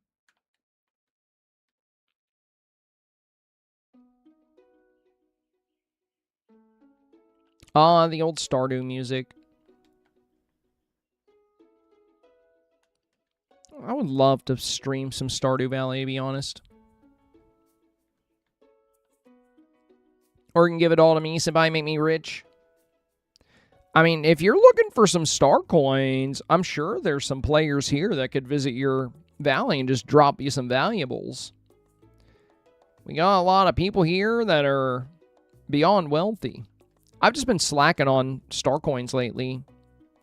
So, it's a good time to, you know, get rich in this game with the time ending the way it is. And hopefully they do not change it.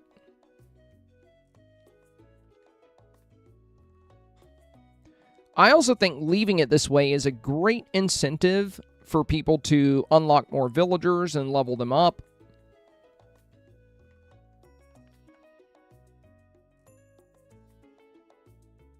I love that Kohaku's just hanging out with me right now.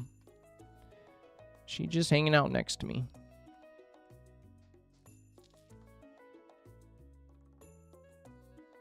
She got up and stretched. Yeah, baby. You ready to go be a kitten now? Hi, baby.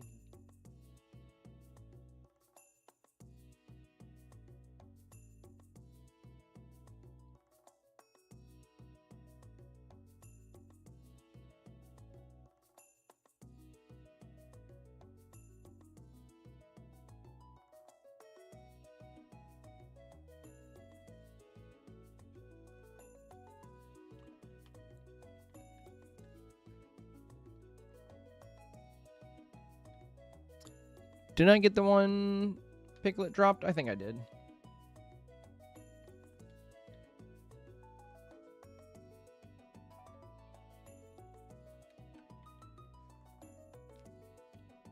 Oh, whose birthday is it? Oh, Aim for Space's birthday is tomorrow? Nice. You'll have to come by for a birthday song. Or not, you know, like if you're out doing birthday stuff, don't feel like you got to come by the stream.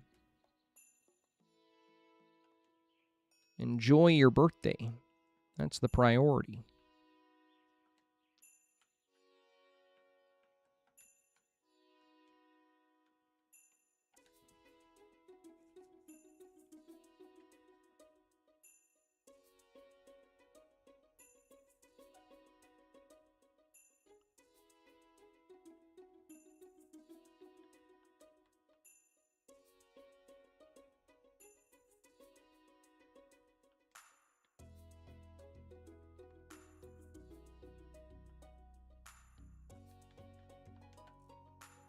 All right, what do we got here?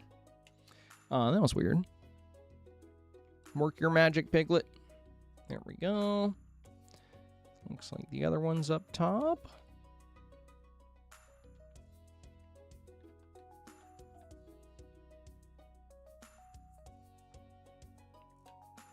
I wish we could decorate up here.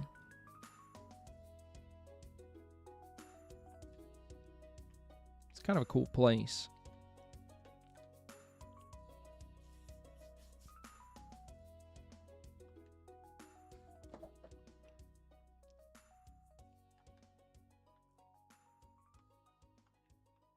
Hey, babe. You want to preheat the oven for that fajita mac and cheese? What temperature? I think it says it on the little box. I think it's 450, but I would check.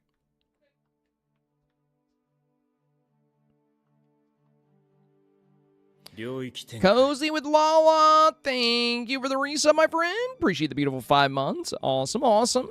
Amazing.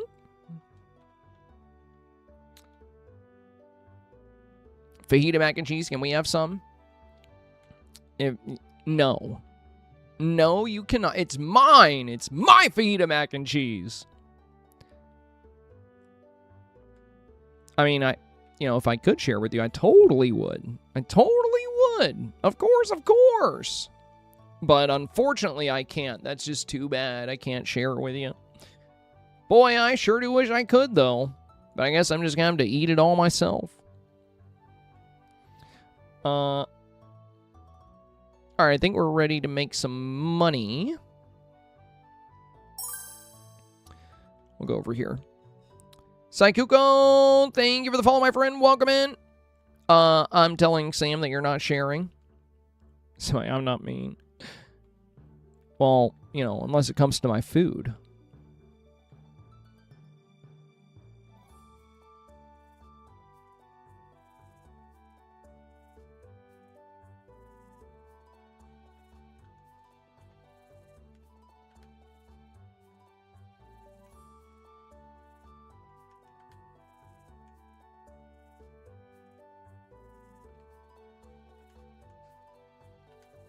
There we go.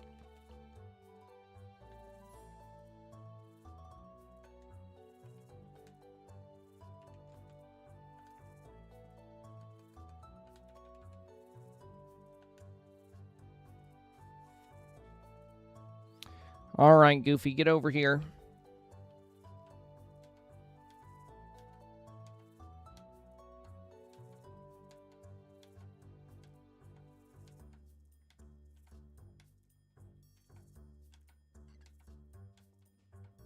Oh my god, where did that one piece of coal come from? Get out of here. All right, 1.4 million there.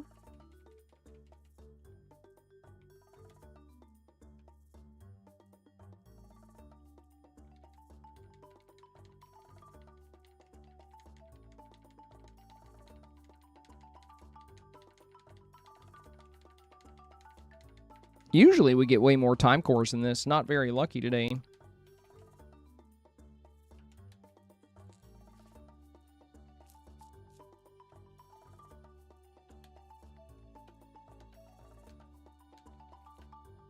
Oh, you've got a lot of fragments, though. That's worth a lot.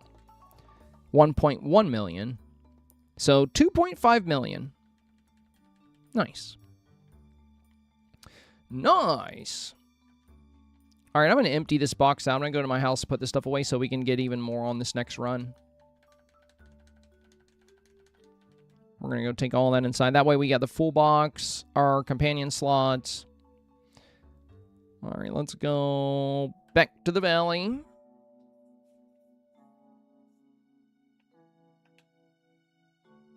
Also, the trend is now to dress like we dressed as kids, yet they call millennials cringe. You want to be so bad? It's funny. It's funny.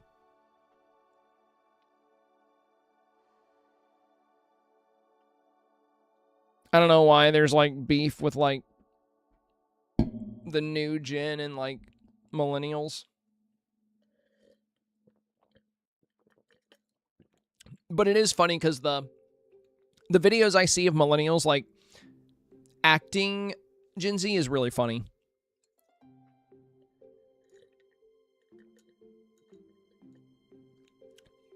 I saw a middle schooler looking very raw XD.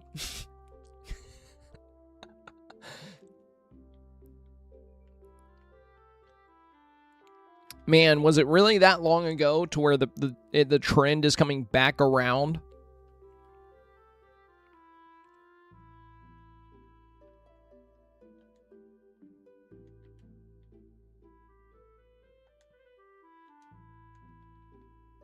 I'm just going to put this food in here too.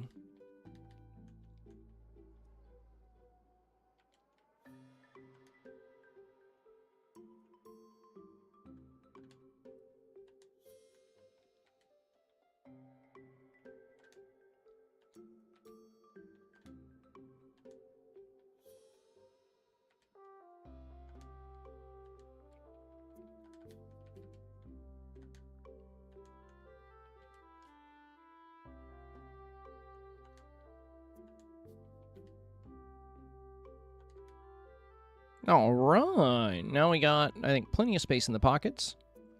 Piglet still has a little bit of gas in the tank. We'll take him around. Also, if you guys are enjoying something other than Dreamsnaps coverage today, consider supporting the content. We're about almost 2/3 of the way through the stream, but not quite halfway on the goal yet. Every little bit helps, even a single bit. Your support makes the content possible, but don't feel like you absolutely have to. Thing is, you know, we've been on a hell of a run with the goals for a while now. We've hit 241 goals in a row. So the streak has to end at some point, and when it does, it's not the end of the world. Not the end of the world. Thank you, Vox. Thank you. Very kind of you, my friend. Much appreciated. Much appreciated.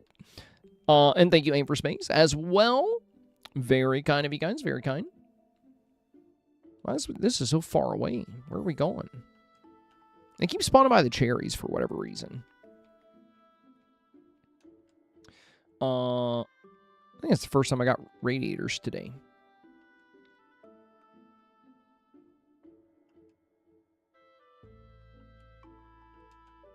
There we go. At least these two were kind of close together. Oh, another fragment. Nice. That's a big 100,000 right there. Let's go check here. Jennifer, thank you for the 6 bits as well, my friend. Much appreciated. Much appreciated. Bobs, where did you come from? Bob's with the very generous $10 dono. Thank you you, my remember friend. how to actually play the game. Proud of you. You wouldn't think, that I would remember how to, like, move around and, like, mine for materials or grind for materials at all. Considering I never really do this anymore, the only thing you would think I know how to do is build a Dreamsnap. But yeah, truth would have it, I still know how to play the game. It's surprising. Johnny, thank you for the 47 as well, my friend. And now we are officially over halfway on the goal. Thank you, guys. Thank you. 31-37 on the board.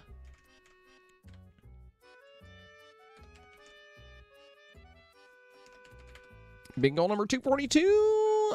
Less than 1,900 bits to go. All right.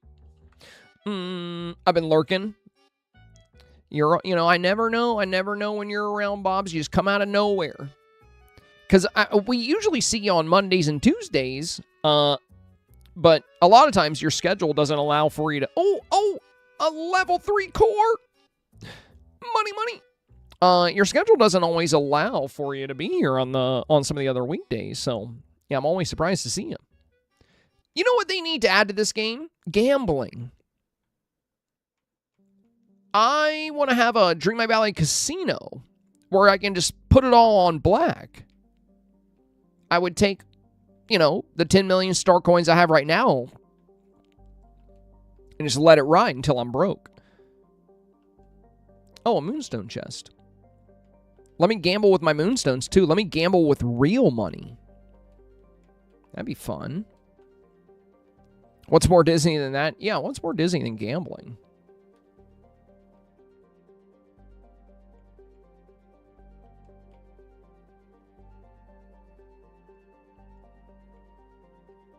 I don't think they would ever add that to the game, though. But a Dreamlight Valley casino would be so lit. That'd be so cool.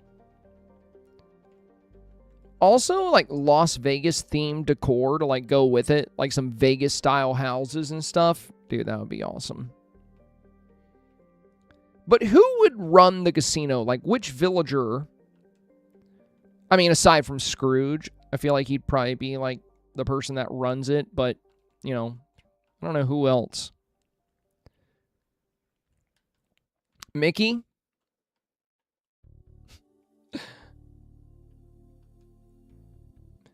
Yeah, I could see that. He's got a lot of suits.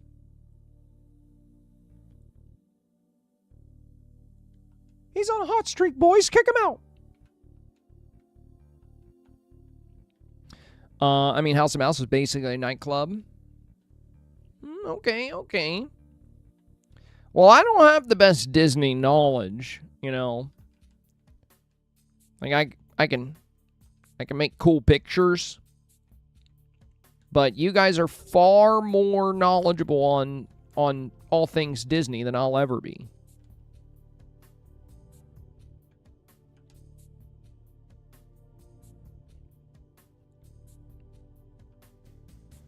Also, my PayPal notification from Bob's is still on my screen. There we go. I don't know why that notification stayed up the whole time. There we go.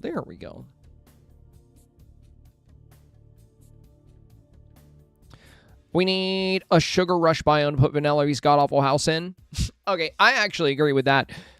Though, the bright side for me is, like, you know what's funny about my valley, Saikuko? I don't have any... I think there's one villager that lives here. Just one. Right? Like, right now, Ursula's house is here, but that's kind of just temporary. The only villager that really lives here is Mulan. Every other house is premium. No one's allowed to live here but me and Mulan. Because it's like a, an Eastern-themed valley. That's kind of the concept I went with here.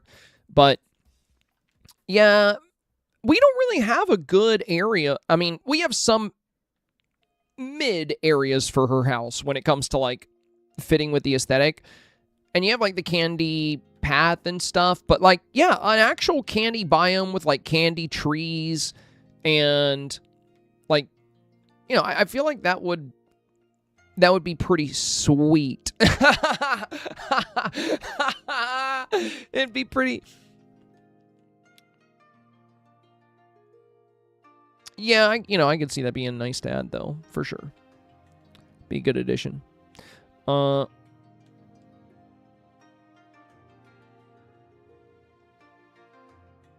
remember when we got Vanellope, that was like the biggest complaint in regards to Vanellope is that her house just doesn't really work anywhere. I mean, with like, it could work in like Frosted Heights, but now if you pair it with like the Candy Path and her Candy Decor, you can build a good spot for it, but no biome is really made for it. You have to like really, transform a biome for the house to feel just right. And it's ugly. Yeah, that doesn't help either. It's just genuinely an ugly house. So I love like super cool houses that work really well with a biome. Like Scar's house, dude. Scar has one of the coolest houses in the game. And it works so good in the Sunlit Plateau. So does Pride Rock.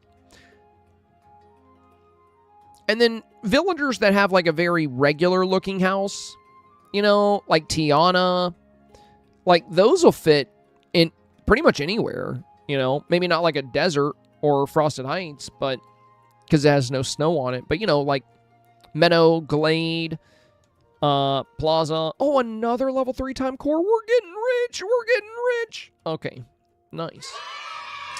Oh, we're getting rich in real life, too. Let's go. Thank you, Fallen Angel. Thank you. I appreciate the $5 dono. Once the stream's over, I'm going to go to RainBet, and I'm going to gamble it all away. Thank you so much. I'm going to turn your $5 into negative $100. Thank you so much. 3637 here. Thank you, thank you. Much appreciated, you guys. Yeah, if we can hit the goal today, I'm gonna go put it all in a meme coin. That's what I'm gonna do. Okay.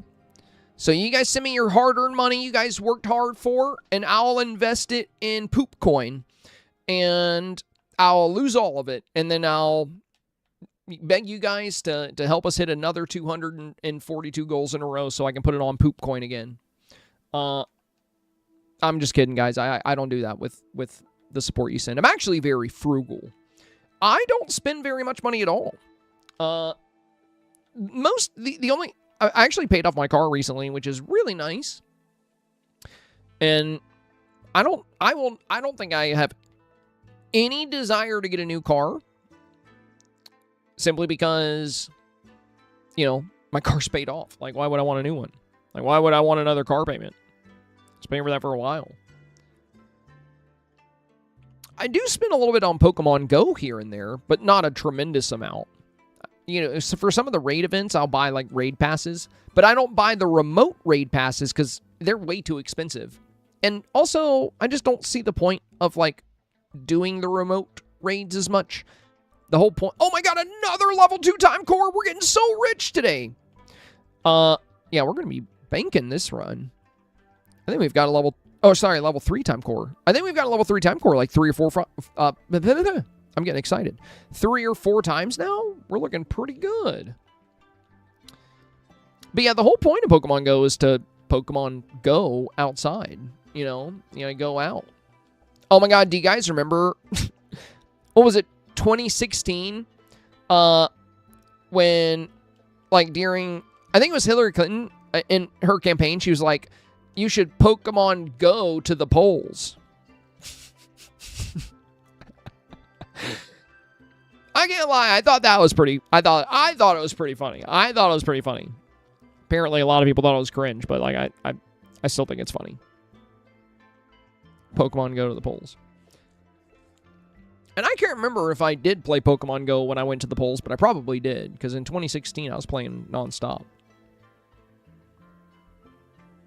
Oh, did I add your donut to the goal? I did. Okay.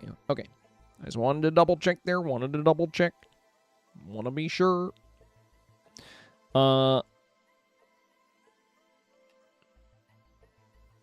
Pokemon Go to my couch and play, says Hope. Oh, you just like catch whatever shows up at home? Oh, you know, that'll do it. But if you don't have a Pokestop nearby, you're just going to run out of balls. You know what I mean? You got to go to the park. Parks are great places to play. You can spin Pokestops, you can catch a lot of Pokemon, you can steal children. There's a lot to do at a public park. Did I mention you can steal children? Let's go in here. Yeah, the government doesn't want you to know this, but the kids at the park are totally free.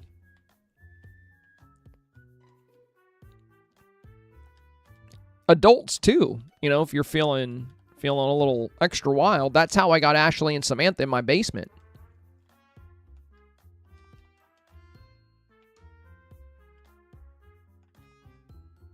That was a whole lot of work. This better be something good. Okay, it's missed. That's pretty good. I'll take that. I'll take that.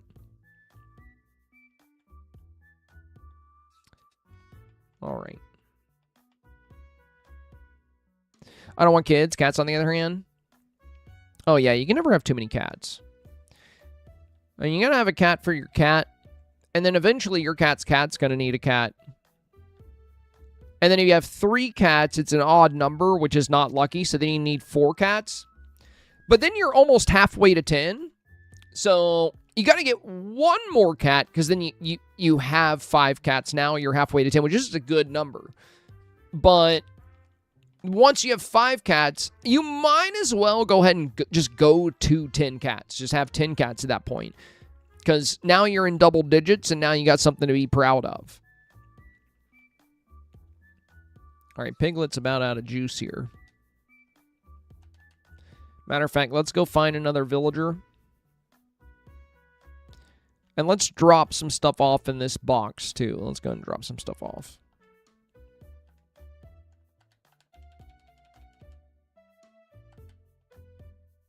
Just get an even dozen? Yeah. That's where I was heading with that. You know, eventually, you know, see, cats make biscuits, right? And you bake biscuits. So it makes sense to have a baker's dozen. Yeah, see, Elle, you knew where I was going with that.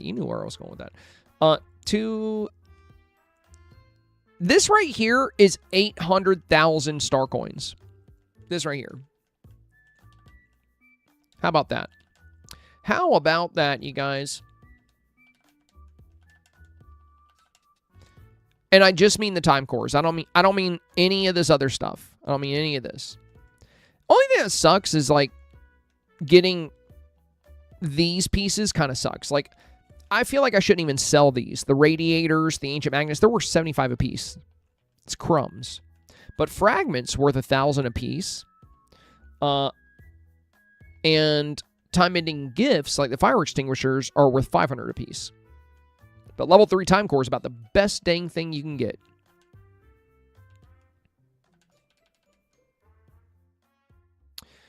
Lumiere, what are you up to today? Let's get rich. All right, we got Lumiere here now. I don't know if I have... Yeah, I don't have the stuff to give him, so we're going to go back to the house real quick.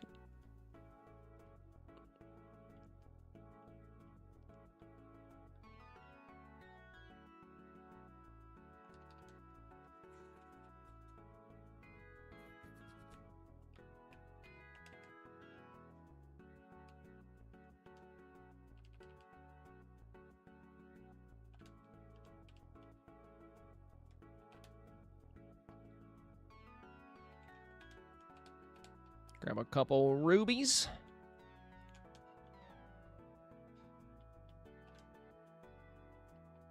Couple shiny gifties.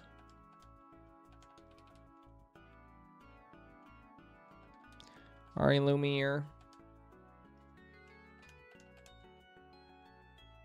Let's get rich.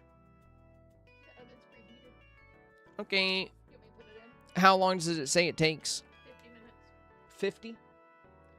You can put it in there in about 15 minutes. Because I think it went live. Hang on, let me check my uptime real quick. Jedi, thank you for the resub. Good to see you. Welcome in. Yeah. So I'm at hour 56 minutes. Stream for 3 hours. It takes 50. It will need to cool off too. So yeah, you can put it in about 15 minutes. Okay. All right, thank you.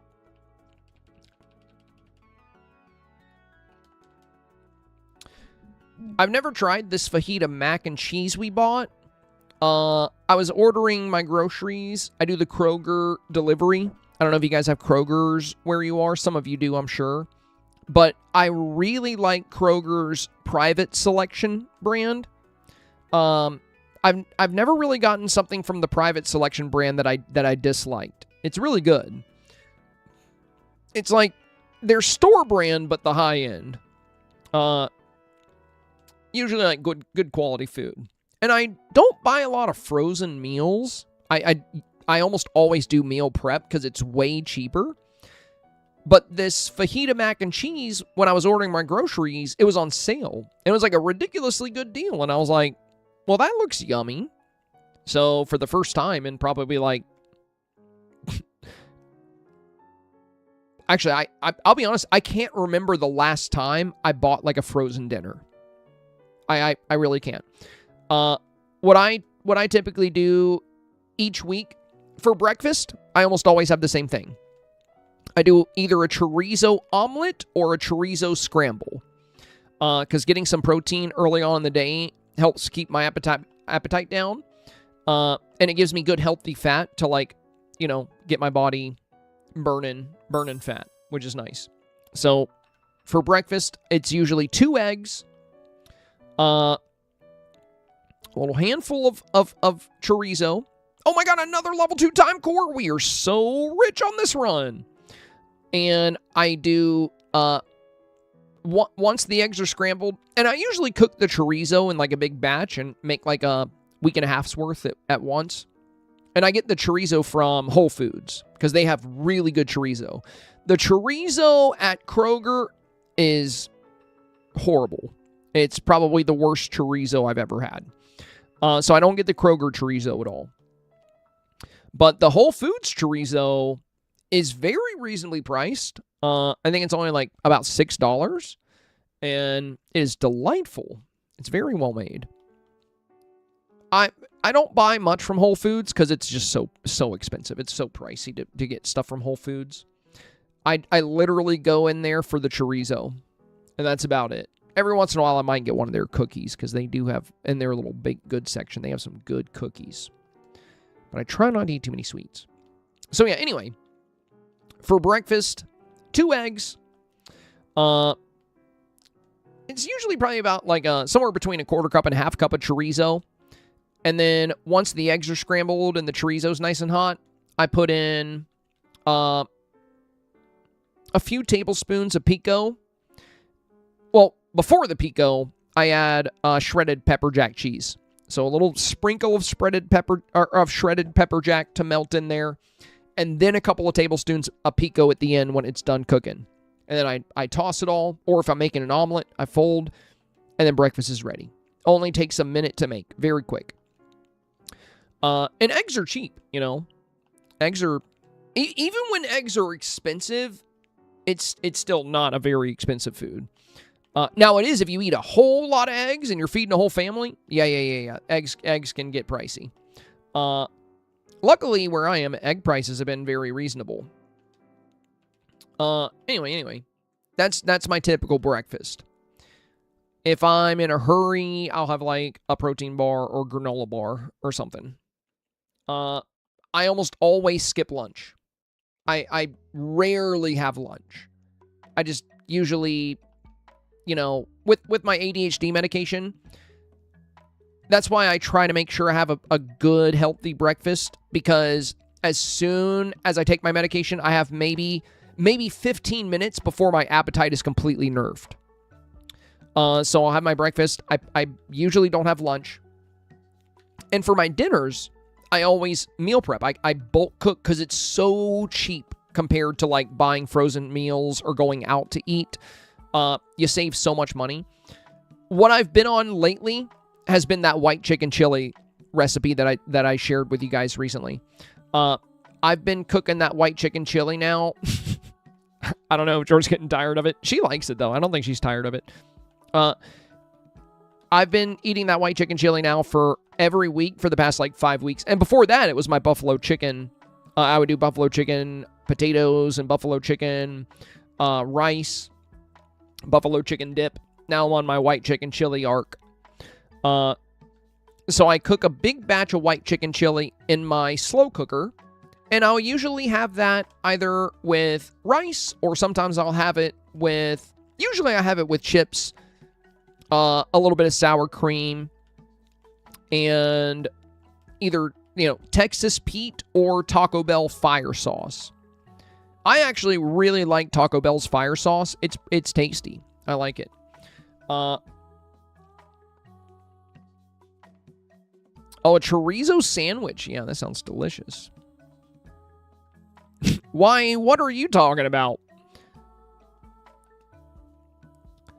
You don't use white rice, do you? Oh, God, no. God, no. God forbid. Yeah, because if you even think about white rice, Satan will come and kill your entire family. So, you're not allowed to have white rice. No, I do have white rice, White. If you guys don't know the white rice joke, it was a while back, but we had somebody in the stream, and I was talking about, food and dinner, and they said white rice is really bad for you. And I was like, well, not necessarily. Anything can be bad if you have too much of that one thing. But white rice by itself is not bad. It's just, it's a lot of carbohydrate. So if you're eating nothing but rice and you're having, 4 cups of white rice a day every day, then yeah, that's bad. And they were like, no, it's just bad for you. My dad was a doctor and he wrote a paper about it. And it ended up just becoming this whole joke because, no matter how much I tried to explain to them that white rice by itself is not the epitome of evil, they just, they wouldn't accept it. And I'm like, well, your dad was the doctor. And, are you the doctor? Did you write the paper? Can you cite the paper? Can you tell me what the studies were? Because from everything I know about white rice, yeah, brown rice is healthier and more nutritious. But I mean, a simple Google search, if you look for, nutritional facts, will tell you that white rice by itself is only bad if you have way too much of it way too often. The same thing with any type of carbohydrate. Basically, they were saying that, white rice causes diabetes. And it's like, no, that's the heavy amount of carbs being converted into sugar in your body if you're eating nothing but white rice. Because if what you're saying was true, lower income, Asian communities that eat a ridiculous amount of rice, everybody would have diabetes, but that's not the case. That's not the case.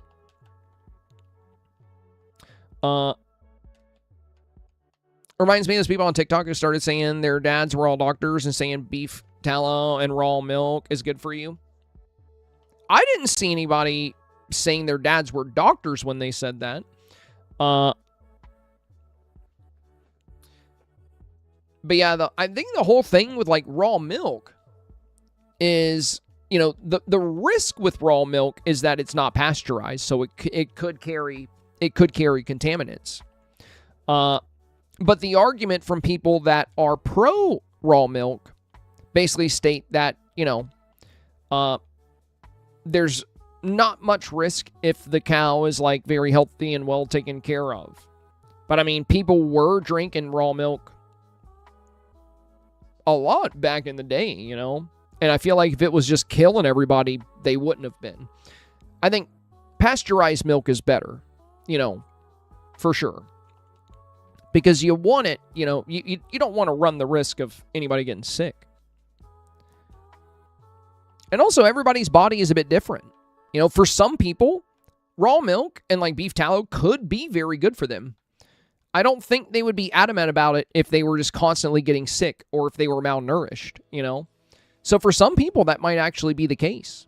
There's a lot of divergence in human anatomy when it comes to, like, you know, something that's good for one person may not be the same for somebody else. I like noodles more, especially the ramen with the K-pop Demon Hunters on it. I've never seen that, but why are you still in China, or are you back in the States?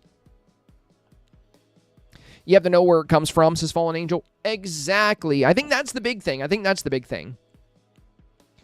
And, you know, also to be fair, I feel like some store-bought milks, I could see it maybe not being the best, you know? Like a lot of the ultra-processed stuff, but I don't drink much milk anyway. It hurts my tum-tum. So, I'm not big on milk. And I'm also not... I don't like the idea of raw beef, you know? I actually don't eat much red meat in general. Number one, red meat's just expensive these days. Red meat is pricey. Number two, my absolute favorite protein in the entire world is chicken. I have probably single-handedly been the cause of death for like over 100,000 chickens, personally. Just me. That's how much chicken I've eaten in my life. I love chicken. I eat so much. I have a weird sensory thing with chicken. Is it the texture? Like the texture of chicken?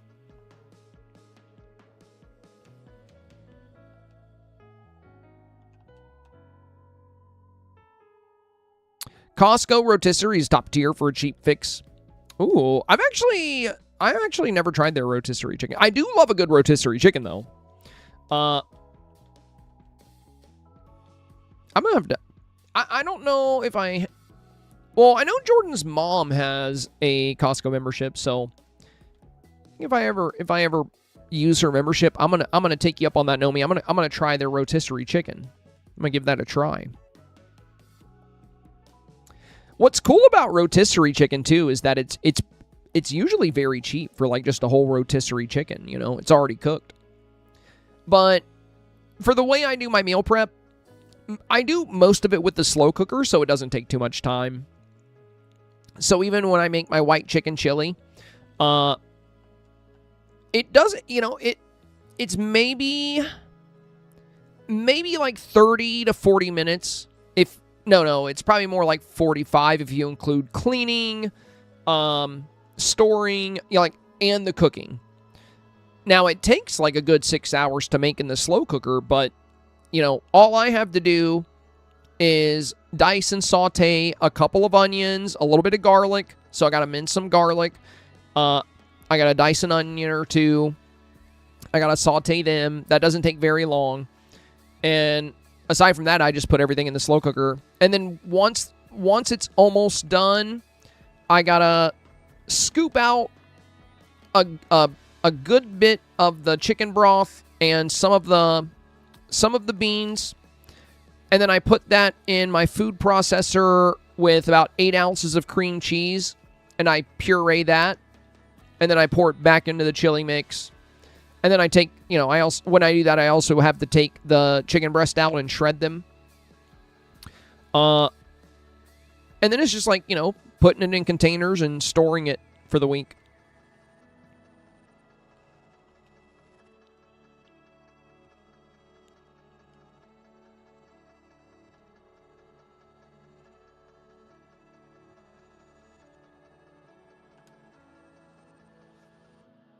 A hot pot and 1 bowl of rice, and then the rest in the hot pot, says why. I think everybody loves a good hot pot.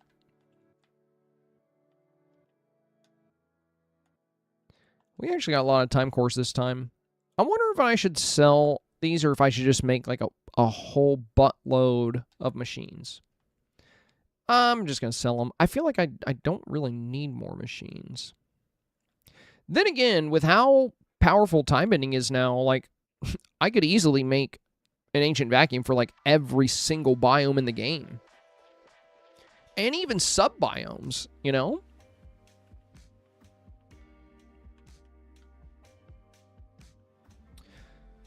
Let's go Sunlit.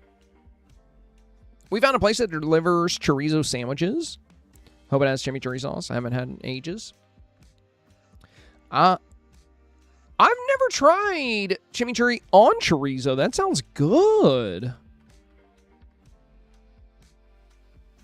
I love chimichurri sauce.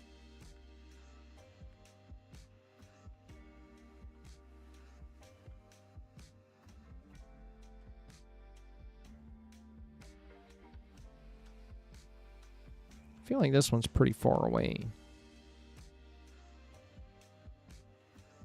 Okay, there we go.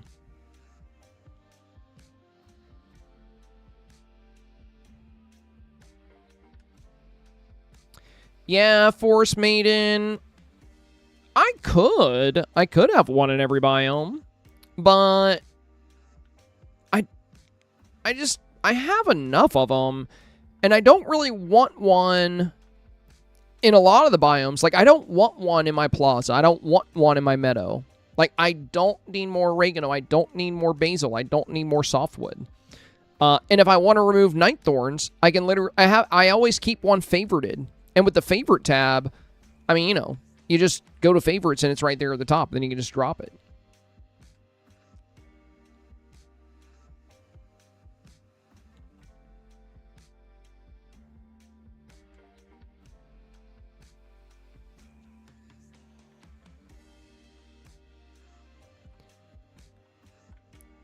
But yeah, it's not hard to have one everywhere.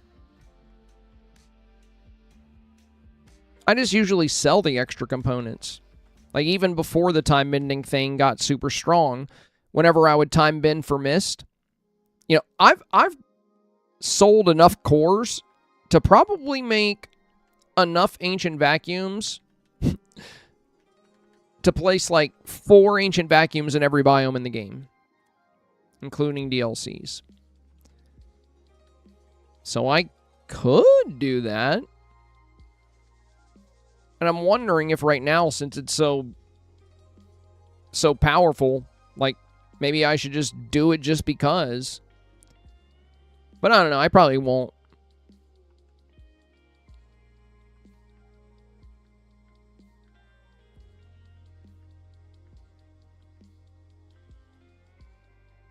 Because I always have enough ancient vacuums for the different DLCs.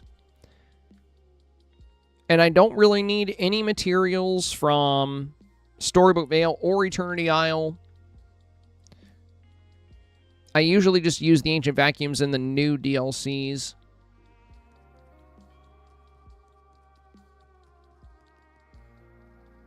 Dana says, "Hi, y'all." Sorry for the caps. Someone said, "Hey."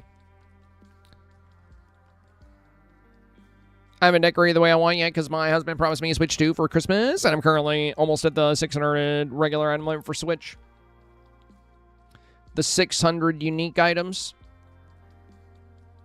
Yeah, with Switch 2, you'll get the 1,200 unique items.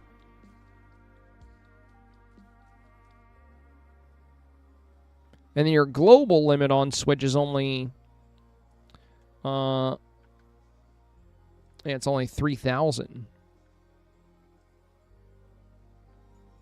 The unique item limit can be kind of a headache, but I feel like the global one was more of a headache.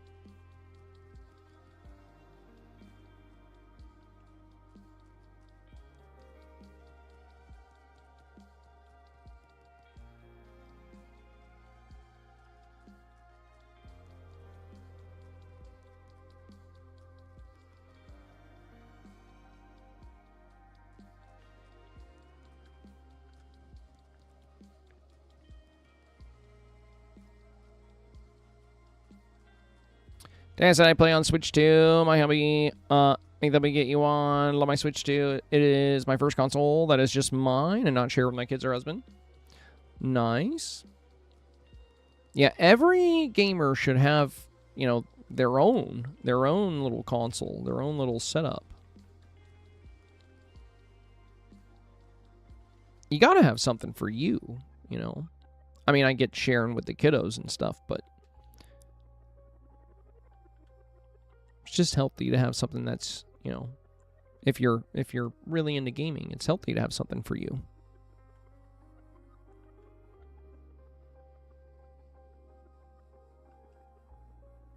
We're getting a PC this Christmas. I'm excited. Oh, nice. My tips and advice will finally work for you. That's great. Because up until now, you know, everything you've seen on this stream was meaningless. Like, none of the advice, nothing I've ever shown you would have ever helped you in any type of way, shape, or form. But that's about to change. Thankfully for you. That's great. That's great. Yeah, nothing beats a PC. You get a gaming PC, it's just I mean, PC is a spectrum, so I will say, like, you know, PS5 and Xbox Series X and S, that's going to be better than some PCs if they're, like, much older. But even a low-end, modern gaming PC is going to be better than any console on the market. Not to mention you get access to Steam, which is just fantastic. Steam is so good because there's so many wonderful games that are made by indie developers that you're never going to see on Nintendo, you're never going to see on Xbox, you're never going to see on PlayStation. And these indie developers, they're not like these big AAA titles that are making games in order to make as much money as possible.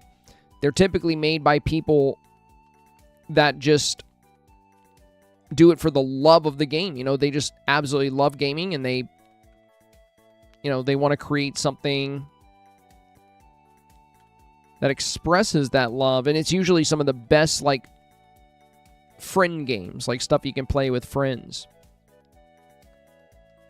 And sometimes those games get so big, they eventually go to console. And the best thing is that most of these games I'm talking about are, like, super cheap. Like, think about Peak. Remember when we were playing Peak? That game was so fun. It's like $5, you know? But yeah, when it comes to PC, it's a pricey investment for the PC itself. But once you have it, there's a ridiculous amount of incredible games that you can purchase and play for $5, $10, you know, $7, sometimes even $3.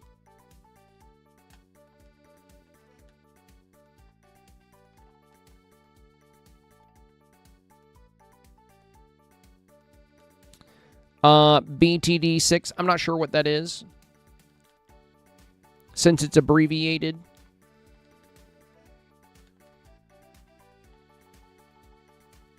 Even if it wasn't abbreviated, I might not know it.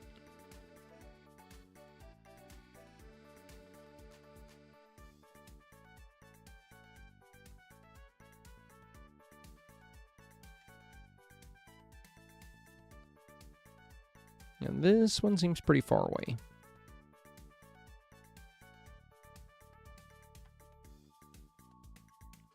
Balloons, tower defense. Oh, gotcha. Tower defense games are fun.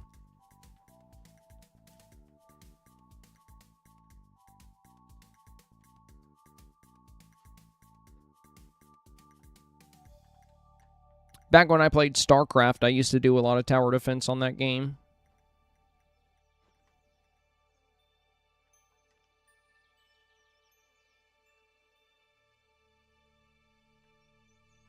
All right, we've crossed the threshold into 1 million missed now. Very nice.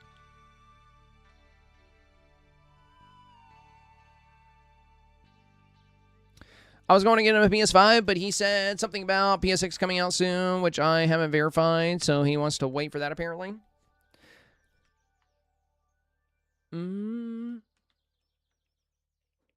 PlayStation 6, huh?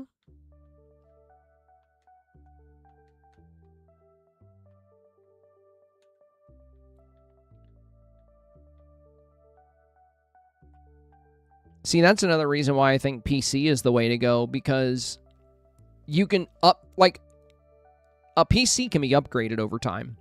So once you have a PC, if a new graphics card comes out, you can just buy and install a new graphics card. You can add more RAM. With a console, you can't do that. Consoles will eventually, you know, any console is eventually going to be kind of obsolete, whereas a PC, not so much.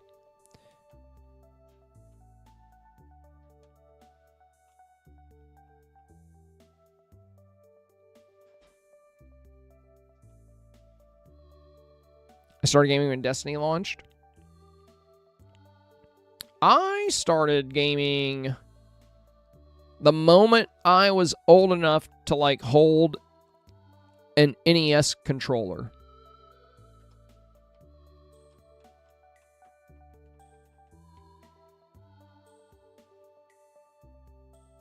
It's been a long time.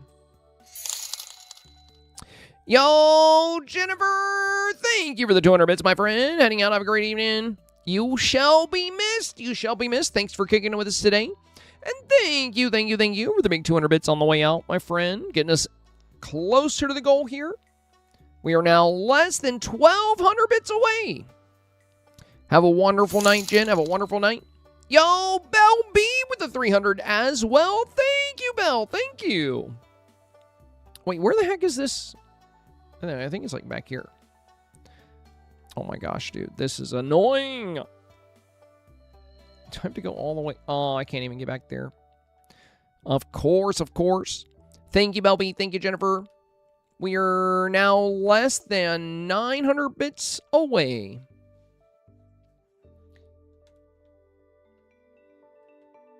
Yeah, we'll probably keep the goal streak alive today, I think. It's not far. It's not far. And we still got about 30 minutes left, so we got plenty of time. There we go. I was so addicted to Destiny. I actually never played it. I had some friends that got really into it. When I can't remember what I was playing when Destiny came out, but there was something else out at the time that I was like really, really into.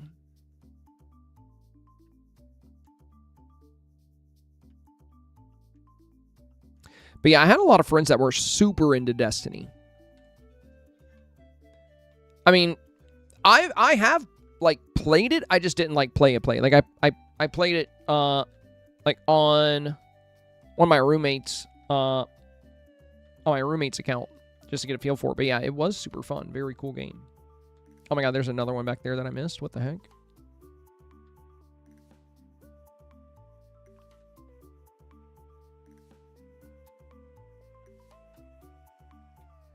There we go. Oh, that might be a core. It's either core or fragment. Oh, it's a core. But it's a freaking level 2 core. Which is worth the same as a fragment. I think the level 2 core should be worth 1,500. That's what I think.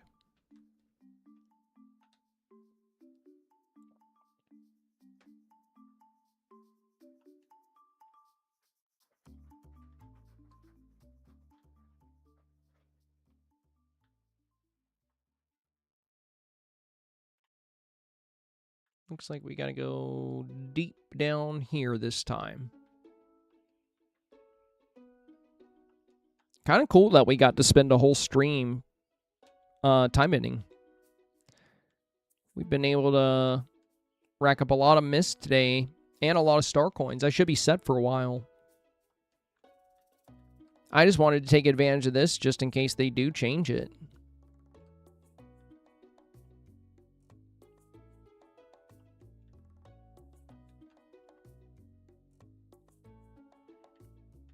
I mean, some people have taken it really far and just, like, grinded out time ending up till they got, like, 10 million missed. I'm like, oh, you know, good on you. You probably won't need any more forever.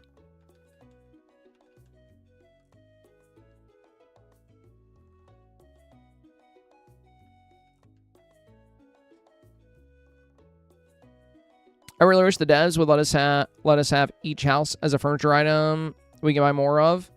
I want to decorate certain areas, but I'm afraid I will need the 2 or 3 houses I will use in decorating for Dreamsnaps. Oh, dude, just move them. And then move them back. That's what I do. I mean, I agree. I wish they would let us have multiple copies as just a decor item. I 100% agree. But don't let that stop you from making your builds. Like, for example, if you look at my valley, in my plaza, you'll see my favorite house, the Wandering Moon. Oh, another level 3 core. We're rich. We're rich. So, one of my favorite houses is the Wandering Moon. And then when we got the Architectural Statement Challenge, these are all buildings in my valley.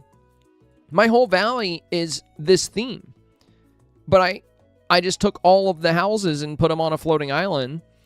And, you know, also you can now have the houses present in both. You know, you can have a house in your valley and on the floating island at the same time.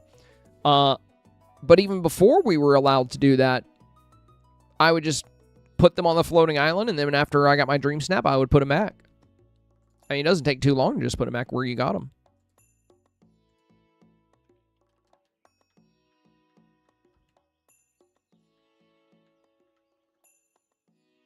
Did anyone else's weekly premium shop items just change? When you say weekly, do you mean like the recommended? Like your recommended items? Or something else?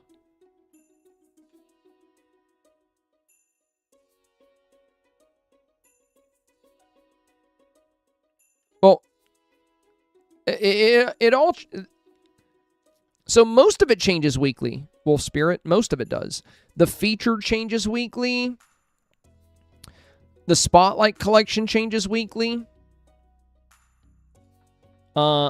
Whatever's, you know, we actually have 2 Spotlights. The Princess Week as well. So and the limited deals changes weekly. And the recommendeds change weekly. These all change weekly. The only things that don't change weekly would be seasonal bundles. These change per update. Companion bundles. And then, you know, dream bundles.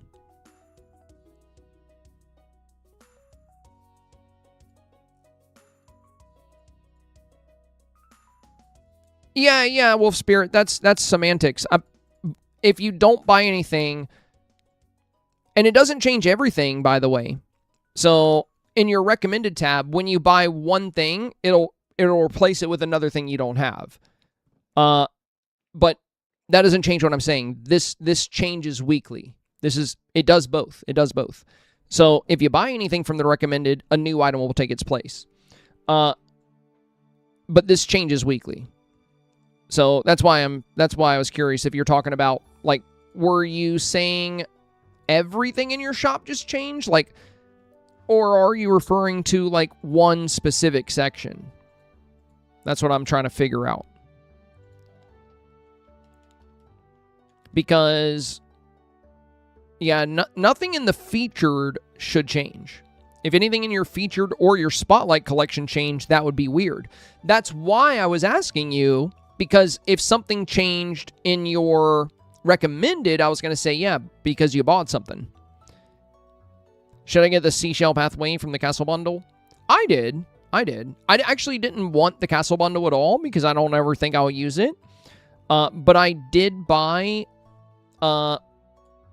I did buy this portion of it right here because we don't have any Daisy Shop skins, so I was like, sure, I'll take that.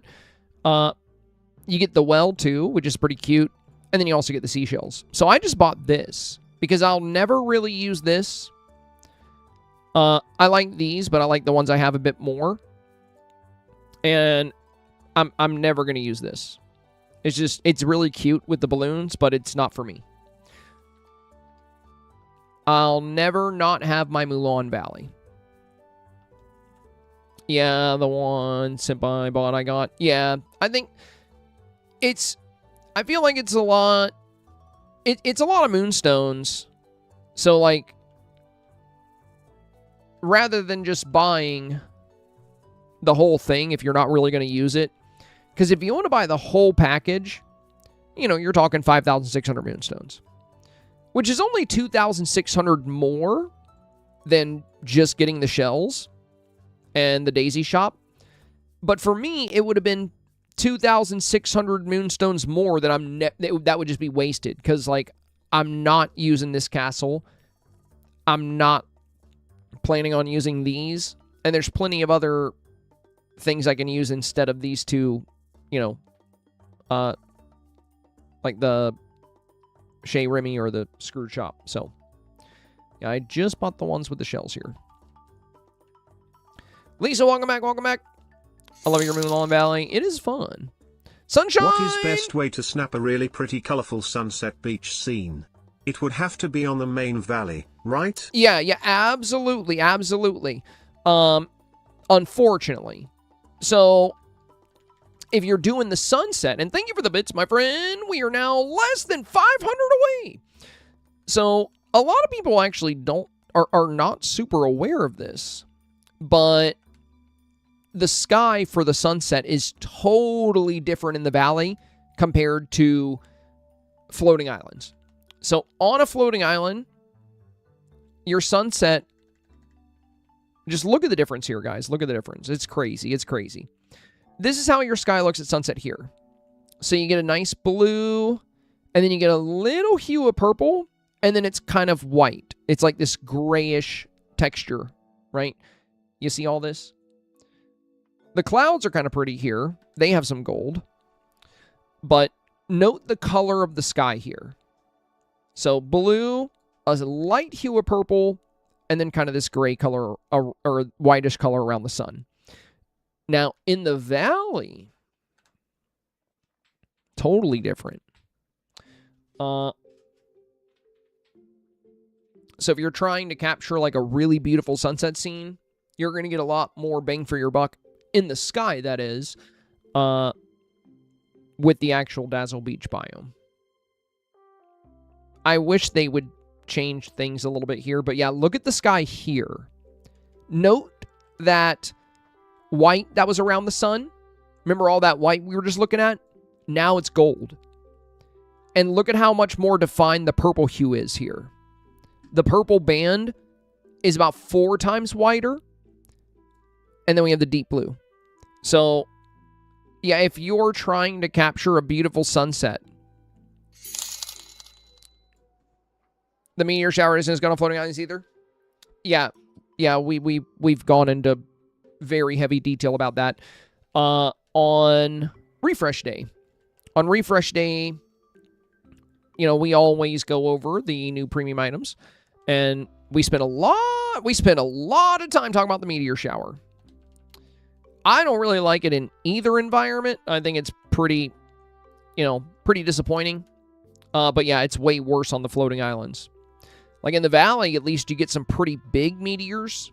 But on the floating islands, they're all tiny. You don't get any, and there's some meteors that don't even show up at all, like some types of them.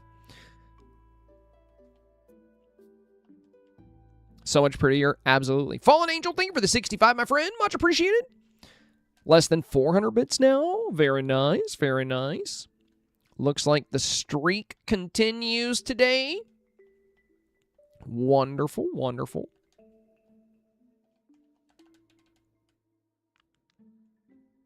Hey, little baby, why are you messing with my green screen? Hello, baby. Okay, bye. There she goes. I bought the meteor shower before I watched you, Mr. Star, show it, and I regret it. I don't blame you for buying it, though. I mean, like, we all expected it to be really good because, you know, they were hyping it up so much. They were like, we've made a brand new type of item, environmental. And, you know, they compared it, you know, they also kind of compared it to the Aurora by putting the Aurora in the same category. And they nerfed the Aurora just to kind of hype up this new category. Hi, buddy. Hey, good boy. Hi, buddy. Both my cats are just like visiting me right now. I got it because I'm excited for our first live action representation. Kind of wish I didn't get it now. We do need Descendants next. Well, I think, a lot of people have been very vocal about being underwhelmed with the meteor shower. So I think there is a small chance that the devs will maybe improve it. Or the next time they do an environmental item, they'll be sure to make it more impactful. So we'll see. We'll see. Could go either way. But yeah, the meteor shower. I mean, I think it's cute to like put in all your biomes in the valley. Like I kind of like the little, the little effect of the shooting stars as you run around. But in terms of Dreamsnap utility,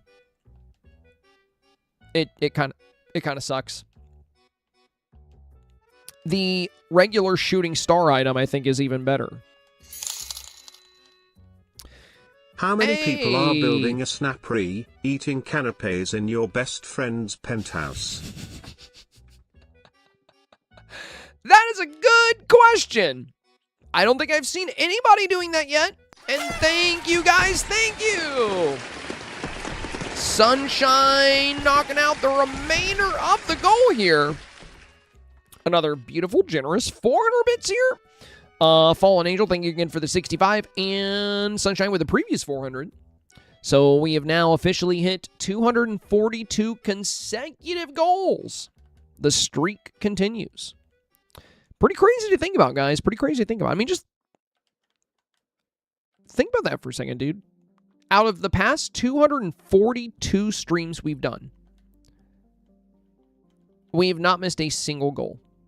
Our previous record on this platform was 113 goals in a row. We've more than doubled that. Oh my God, you guys. Kitty cats, it hasn't even been 3 hours yet. I get it if you guys start really wanting me to get off the computer if I'm streaming over the time, but okay, well, to be fair for the cats, I did go live later today. I went live at 5. So I guess they feel like I should be off the computer right now. Guys, I have 21 minutes left, okay? If you can tough it out, you can tough it out, kitty cats. Horty just came up and tapped on me. He's like, meh. And then Coco's crawling around on the chair next to me. They want me to play with them. I'm like, guys, I have to work. Like, if you want me to buy you treats, if you want me to buy you toys, cat trees, that money's got to come from somewhere. We got to do our job.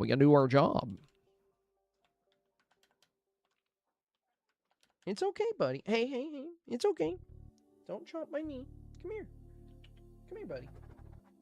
Come here. Horty. He's filing a formal complaint. I don't know if you heard him. He's like, meh. Buddy, I just got 20 minutes left, okay? It's just 20 minutes, okay, buddy? You just hang in there. You can play with your sister. Horty has a sister now, so he's got a little play buddy. But it makes me happy that he still really wants me. He loves his dad. I love him back. He's my little buddy. But yeah, your question, Sunshine, about the your question about the eating capris in your friend's downtown penthouse. That one was so oddly specific. I think somebody should do it. And like somebody will. With all the players we have, somebody's going to do it.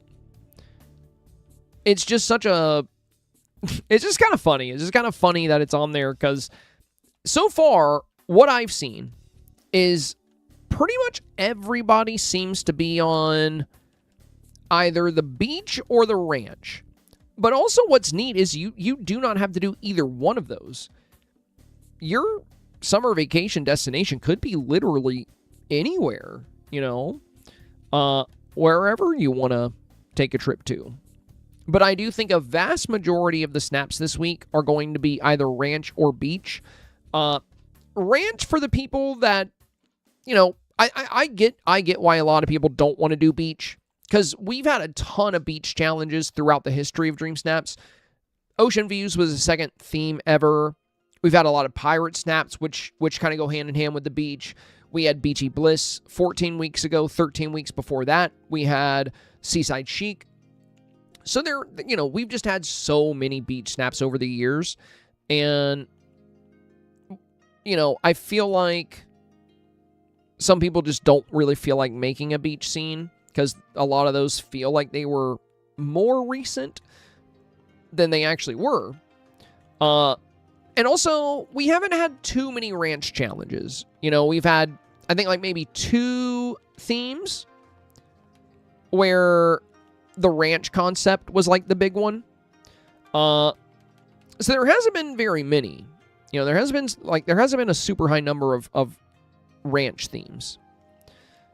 So I think that's why, and also having an excuse to play with the horses, I think is, you know, always a good opportunity because horses are just, they have great Dreamsnap presence. That's actually my favorite thing about the horses. It's not even that the horses are useful. They are, you know, for certain things. Like for getting over fences and stuff. I like them for that. But yeah, it's not even that the horses are really that useful. It's more about their Dreamsnap utility for me. That's what I like about them.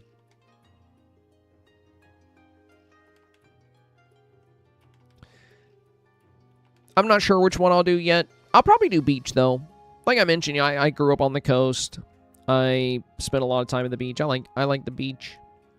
And to be fair, you know, just like my example scene today, it's very different from like any kind of beach scene I've made before. So it doesn't feel repetitive to me. It doesn't feel like a super repetitive take on the theme to me. So yeah, I'll probably, I don't know. Oh yeah, camping is also very popular this week. I forgot. Yeah. Sorry. I meant to say there's 3 major things people will be doing.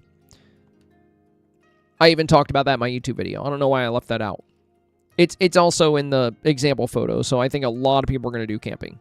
But yeah, camping, ranch, and beach. That's going to make up, like, I think, probably 90% of the Dreamsnaps that actually do the theme are going to be one of those 3 things. But yeah, I've seen a ton of camping snaps.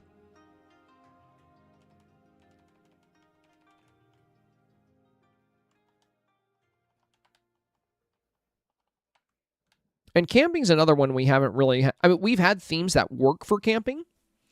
Kind of like this theme works for camping.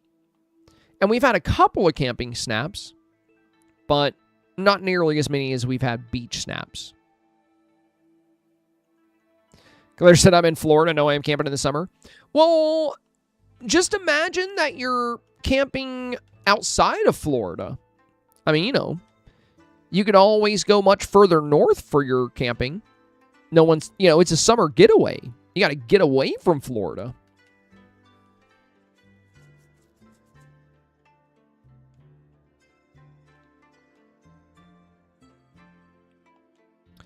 Honestly, those premium sharp RVs they were kind of a ripoff. I mean, they're cool, but they should have been way cheaper. The premium shop RVs were $3,750 for 2 of them. And if you look at something like the Haunted Mansion, you got 2 Haunted Mansions for the same price. With way more detail. Way more detail.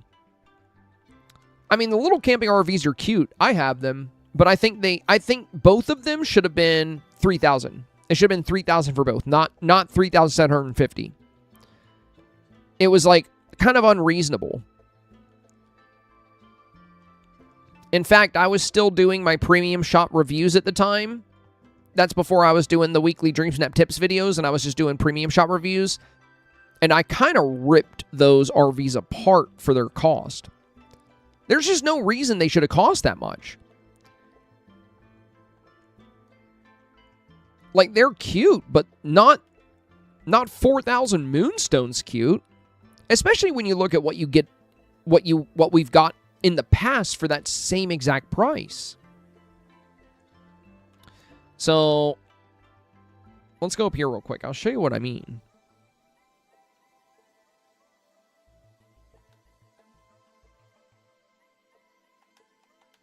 Just going to get all that out of the way.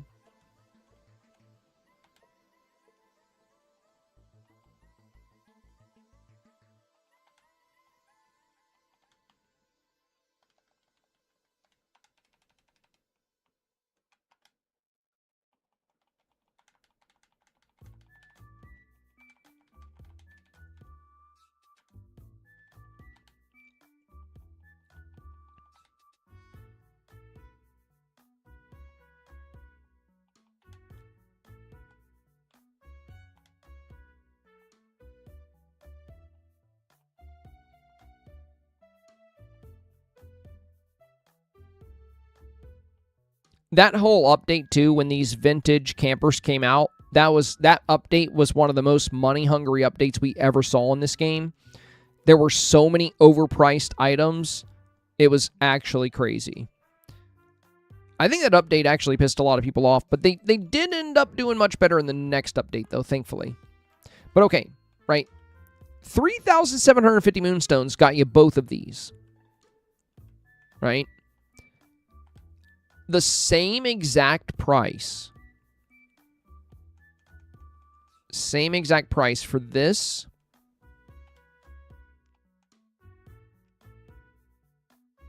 And I'm going to point out why it's really bad in just a second. It's not just the size and this. Now, what's really, really unreasonable here isn't just the size of the items. It's the fact that these two buildings are completely different. Like, look at all the detail. The floating candles, the Christmas lights, the jack-o'-lanterns, the garland, the wreaths, the countdown. It's like a completely different building with all this additional detail. Now you look at these two. There's only one difference. One. And its color. So, from a game development standpoint, this is extremely, extremely lazy for two houses. To increase to make it a 4,000 moonstone purchase nearly, simply changing the color shade on the same item, like, that just, it just irked me. I was like, dude, that's kind of ridiculous. Like, there's no change in the detail. You know, they could have at least made, like, given one a little bit of different stuff under the canopy. Maybe change the coolers a little bit. Just give them a different feel. Like, there's a lot of stuff they could have done here to make this more of a reasonable purchase. But that's my big thing, is if you look at other times where we've had a combo package of houses, like the Haunted Mansion. 3,750 moonstones, two buildings, completely different details, not just a color change. That's all this is the same exact thing, just with different colors. So even if you have both of them, it's not really going to look too good to put them both in a snap. I mean, you could. It's not going to look horrible. But if they're both in the snap, it's just going to be like a mirrored, it's just the exact same thing. I think what they could have done to make this a reasonable purchase is just simply put some effort into changing one canopy, change the cooler, change the way the lights look.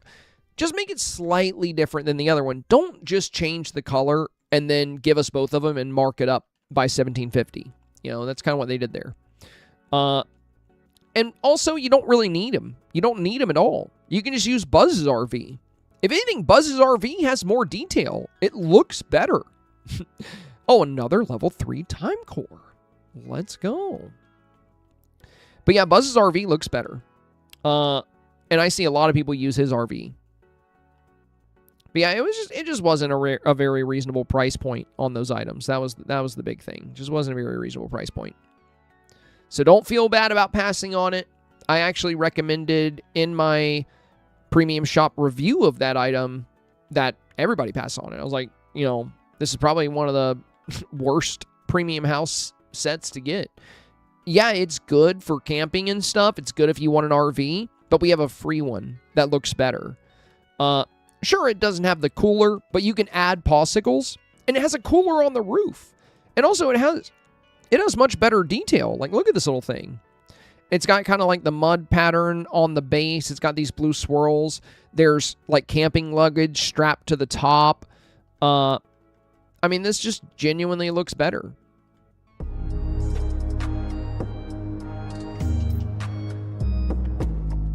Mel G! Dang, let's go, Mel. Coming in with the 50 months. Amazing, amazing. Welcome back, Mel. Welcome back.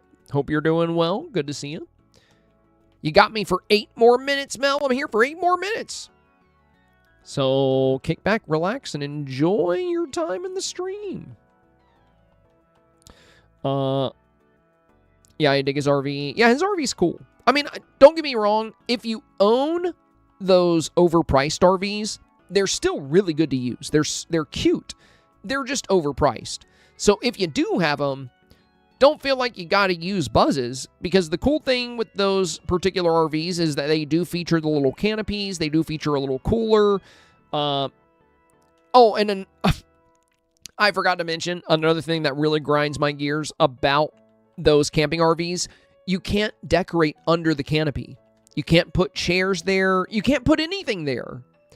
That's another thing. That item was probably just like one of the worst premium houses they've ever put in the game, to be honest. And if it was 3,000, it would have been a good item. You know, I'm just saying for its value, it was a bad item. It's not a bad item by itself. It's the cost that made it a bad item. So I don't think these RVs are horrible. I just think they were ridiculously overpriced. But I think they're great to use for this week if you do have them. But yeah, the fact that they fixed this. Okay, maybe I think they watched my video. And I don't think I was the only one that ripped this thing apart. But they did fix this. That's good. Yeah, if you watch my video about this item, one of the things I showcased in the video was that we couldn't put items on this little towel. And I was like, dude, the fact that they're charging this much and we can't even add anything down here is actually insane. But I think this is another example of the devs, like, kind of listening to the players. Not to mention, they also, the second time this item appeared in the shop, they marked it 20% off. So I definitely think they heard the feedback on this. But yeah, that whole update was kind of ridiculous. But if you go back and find that old premium shop review, you'll see that we couldn't put anything here when this item came out. But I'm glad they fixed it. So at least now you can put chairs and stuff there. But yeah, it was all redded out earlier. So that's cool. That's cool. Well, I'm glad we were hating on it, because now I learned that it's a little bit better than it used to be.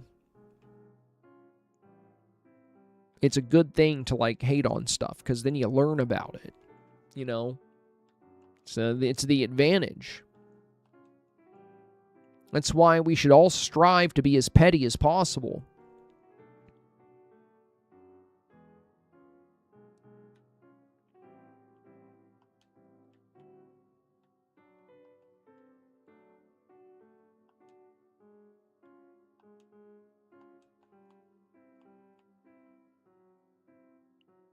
My snap is London, and I'm worried. I took the postcard part literal and did Big Ben in a red telephone box. What's summer about it? Smiley Ray.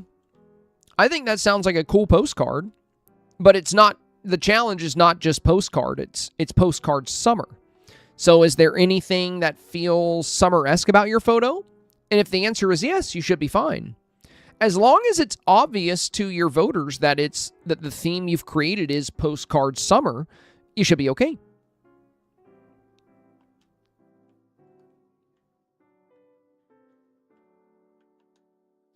Because there will be plenty of people that'll vote for your snap.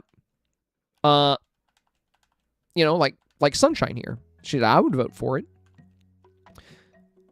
The risk is when you get picky voters, because they exist. There are tons of picky voters out there. So, you know, not more than non-picky voters. I think most voters are non-picky. But you never know when you're going to run the risk of popping up, of getting those pickier voters. So, the advice that I give is kind of like insurance. It's your insurance policy if you do happen to get picky voters. And in this case, You know, what I recommend, and what I recommend every week, is to make sure you go over the top with the theme. So whatever the theme is, you want to make sure you're kind of highlighting the key portions of it. Never, I never recommend just kind of highlighting one part of it, but you can still get 4K with that. Like if you're just doing a postcard feel, you could very potentially get 4K with that. It depends on your voters. But if you do get picky voters, I think it will be a very good idea to have some kind of summer feel there. So what you could do is you can keep the same concept you have, but maybe have some villagers included in the scene, with like a little bit of summer style to them. Or you can include summer items, like a little ice cream stand or like a little popsicles or something. Lots of good ways you can keep the concept you have. And you can also keep the concept you have and also make sure you're safe from those pickier voters.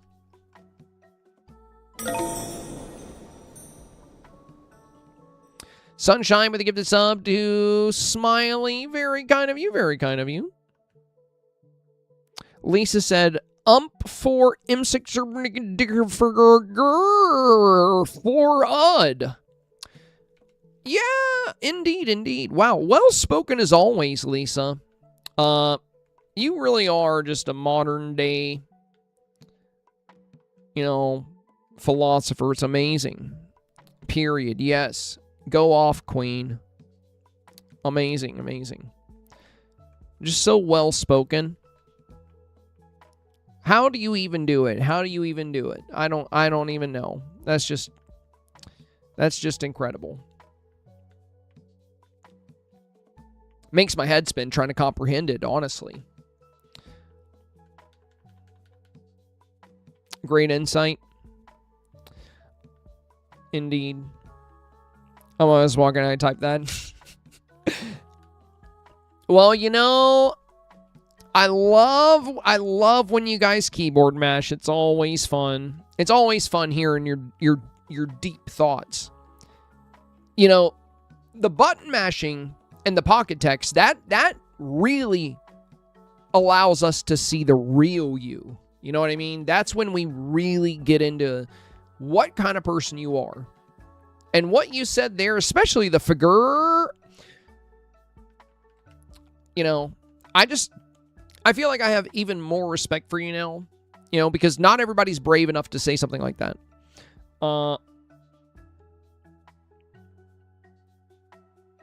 Incredible. All right, let's sell all this. You can't force it, Hope. You can't force it. I know you didn't really do that. Oh my God. It's 8 o'clock on the dot and Horty comes in meowing. Bro, how? He's like, you said 20 minutes. You said 20 minutes. Do you actually speak English? He said, wow. Okay, buddy, let me sell my stuff. All right, give me 1 extra minute. I know, I'm sorry. 1 extra minute here. Hang on, let me grab some extra stuff.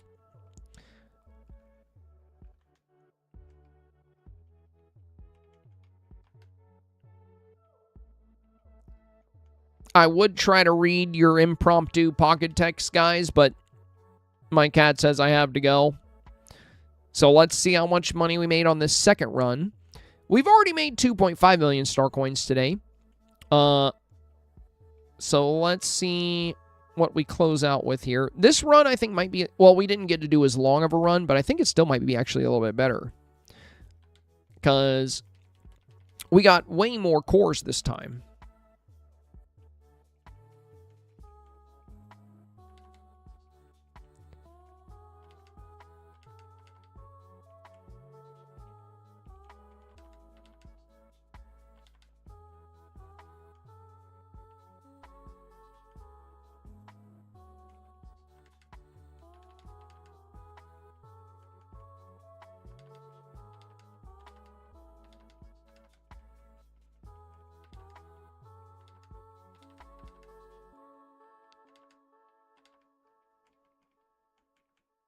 I think I'll keep the crafting parts.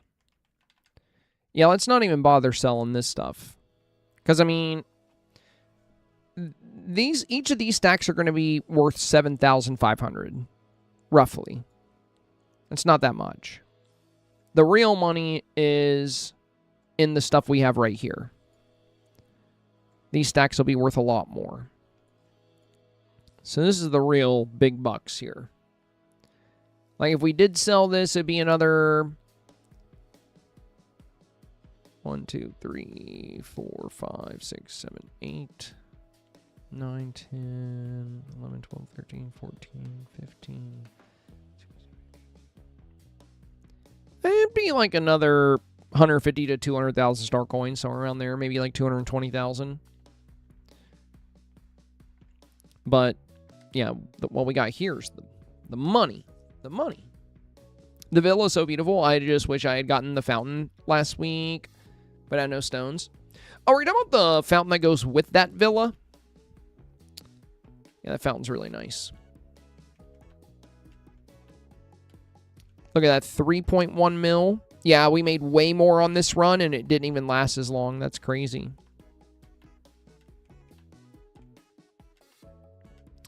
$3.5 million star coins.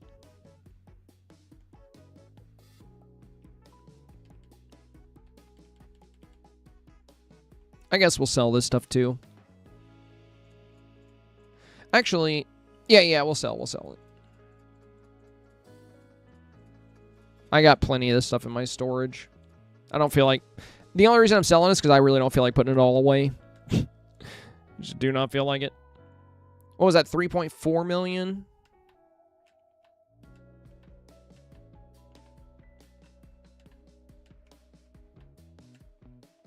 Yeah, 156,000.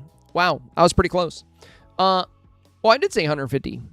Between 150 and 200,000, so that's exactly where we thought we'd land. So 3.55 mil. So overall today in our little time bending journey, and we only time it for about 2 hours, because the first hour was us talking about Dreamsnaps, and we were at my Dreamsnap build, and also we were talking about Twitch not working right. So with 2 hours of time bending, let's see, 3.5. And how much did we make on the first run? 2.4?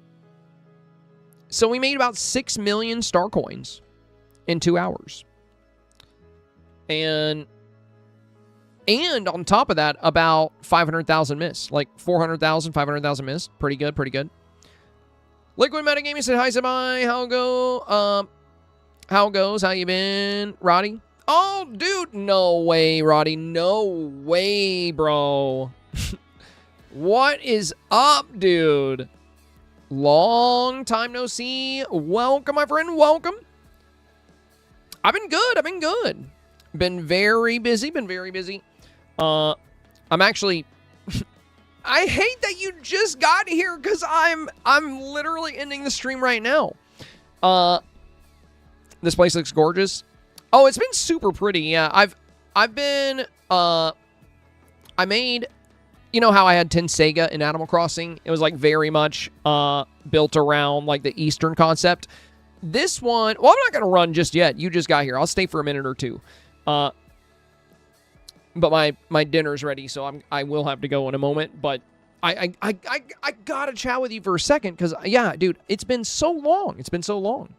But yeah, this valley is all Eastern inspired. So I got a lot of the like the Wandering Moon house, the Turning Red house, and like the Reflection of China Temple. And I just made like a Mulan themed valley. Been super fun. But it's been cool. Main thing I've been covering is Dreamsnaps. Like I've been doing a lot with Dreamsnaps. I've been like really well known for Dreamsnap advice. Like my busiest streams of the week right now are Monday and Tuesday, where we host Snap Reviews. And the company that makes this game, Gameloft, has partnered with me for like the Twitch drops, and they've been sponsoring my streams and stuff too, which is really cool.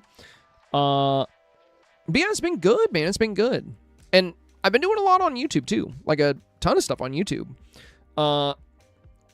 So I think we're closing in on like 40,000 YouTube subs now. We're live on YouTube right now as well, by the way. So we're live on both YouTube and Twitch. So I started streaming on both platforms.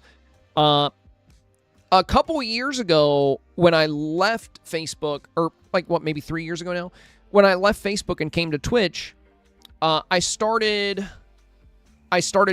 leaning very heavily into YouTube for like video on demand content. And within like a month, we were partnered on YouTube, and we just started doing a lot with like different tutorials and guides. And it's been a lot of fun. But yeah, been loving Dreamlight Valley. Been playing it for a while now. We usually play this or Pokopia. I freaking love Pokopia. Or we'll play party games like we did in the past. We've been playing a little bit of Mecha Chameleon here and there lately.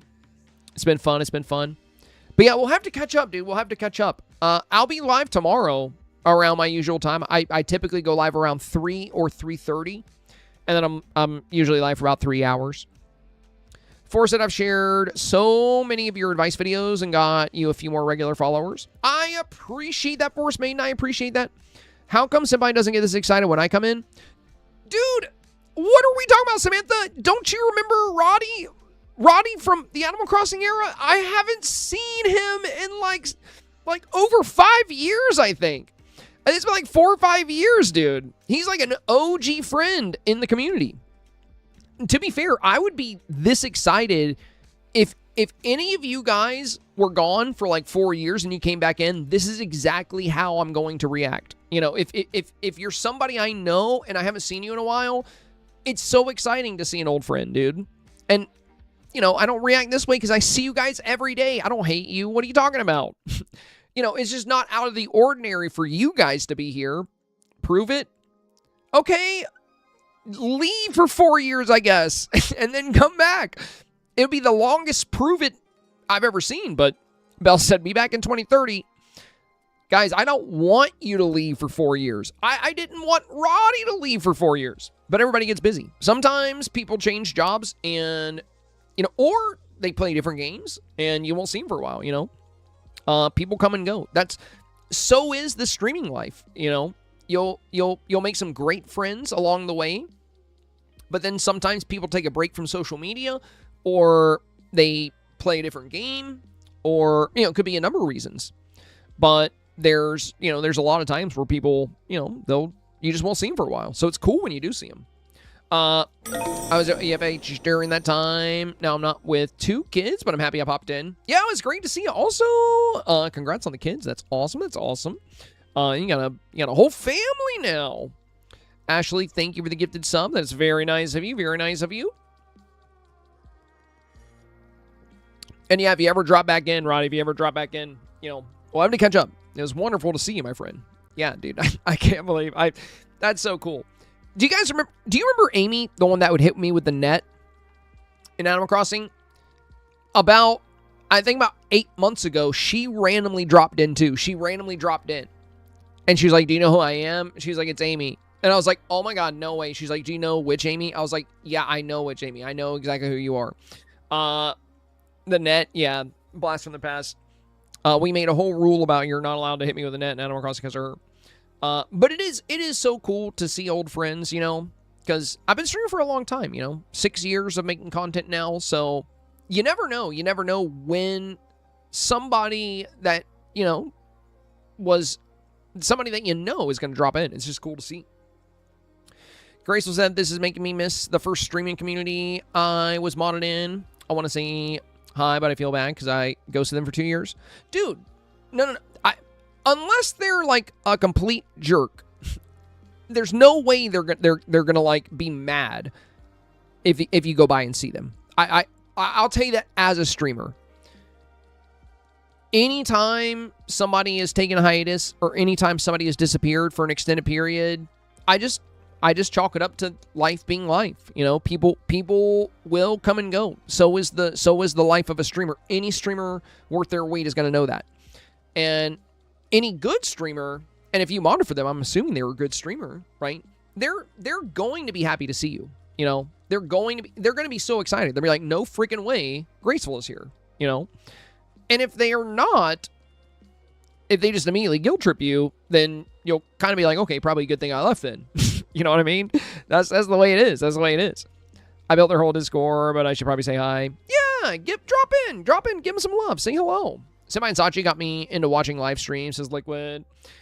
Dude, I actually, we got raided by Sachi.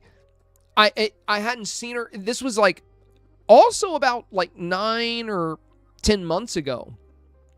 I was randomly raided by Sachi. And I was like, no way. I started telling everybody like how Sachi kind of helped, kickstart. I was already doing pretty good with Animal Crossing, but when I was raided by Sachi, she's like a really big YouTuber.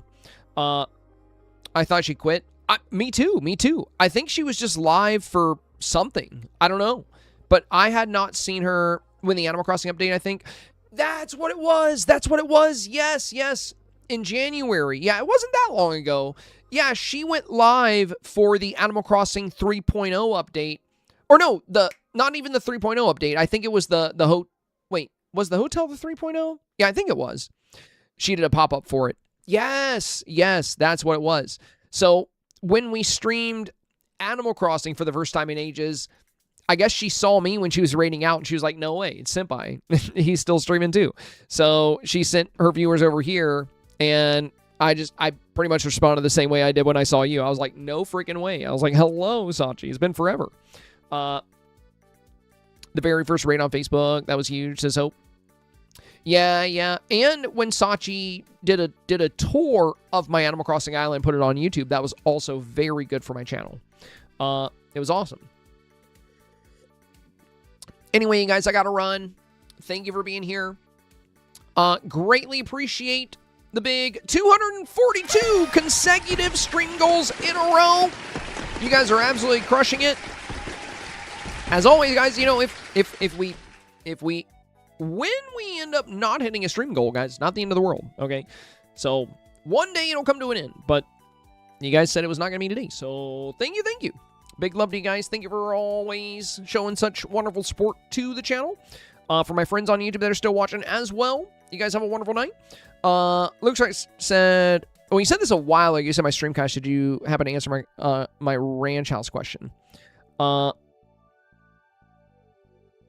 I don't see it. So when your stream crashed, Luke, I think your original question might not have come in. Because I'm scrolling up in chat, Luke, right? And I don't see... I do not see your question about... I did not see your question about the ranch house. Forrest May says, so stoked I was able to come see your whole stream live for the first time. Yeah, it was fun. Great having you, my friend. Great having you. All right, well, we got tomorrow as well. You guys have a wonderful Thursday night. We'll see you soon. Stay safe, stay awesome, and stay healthy. Wonderful having you guys here. And Roddy, it was great to see you. Take care. Enjoy your time with the family, my friend. We'll see you guys soon. Ta-da for now. Bye-bye.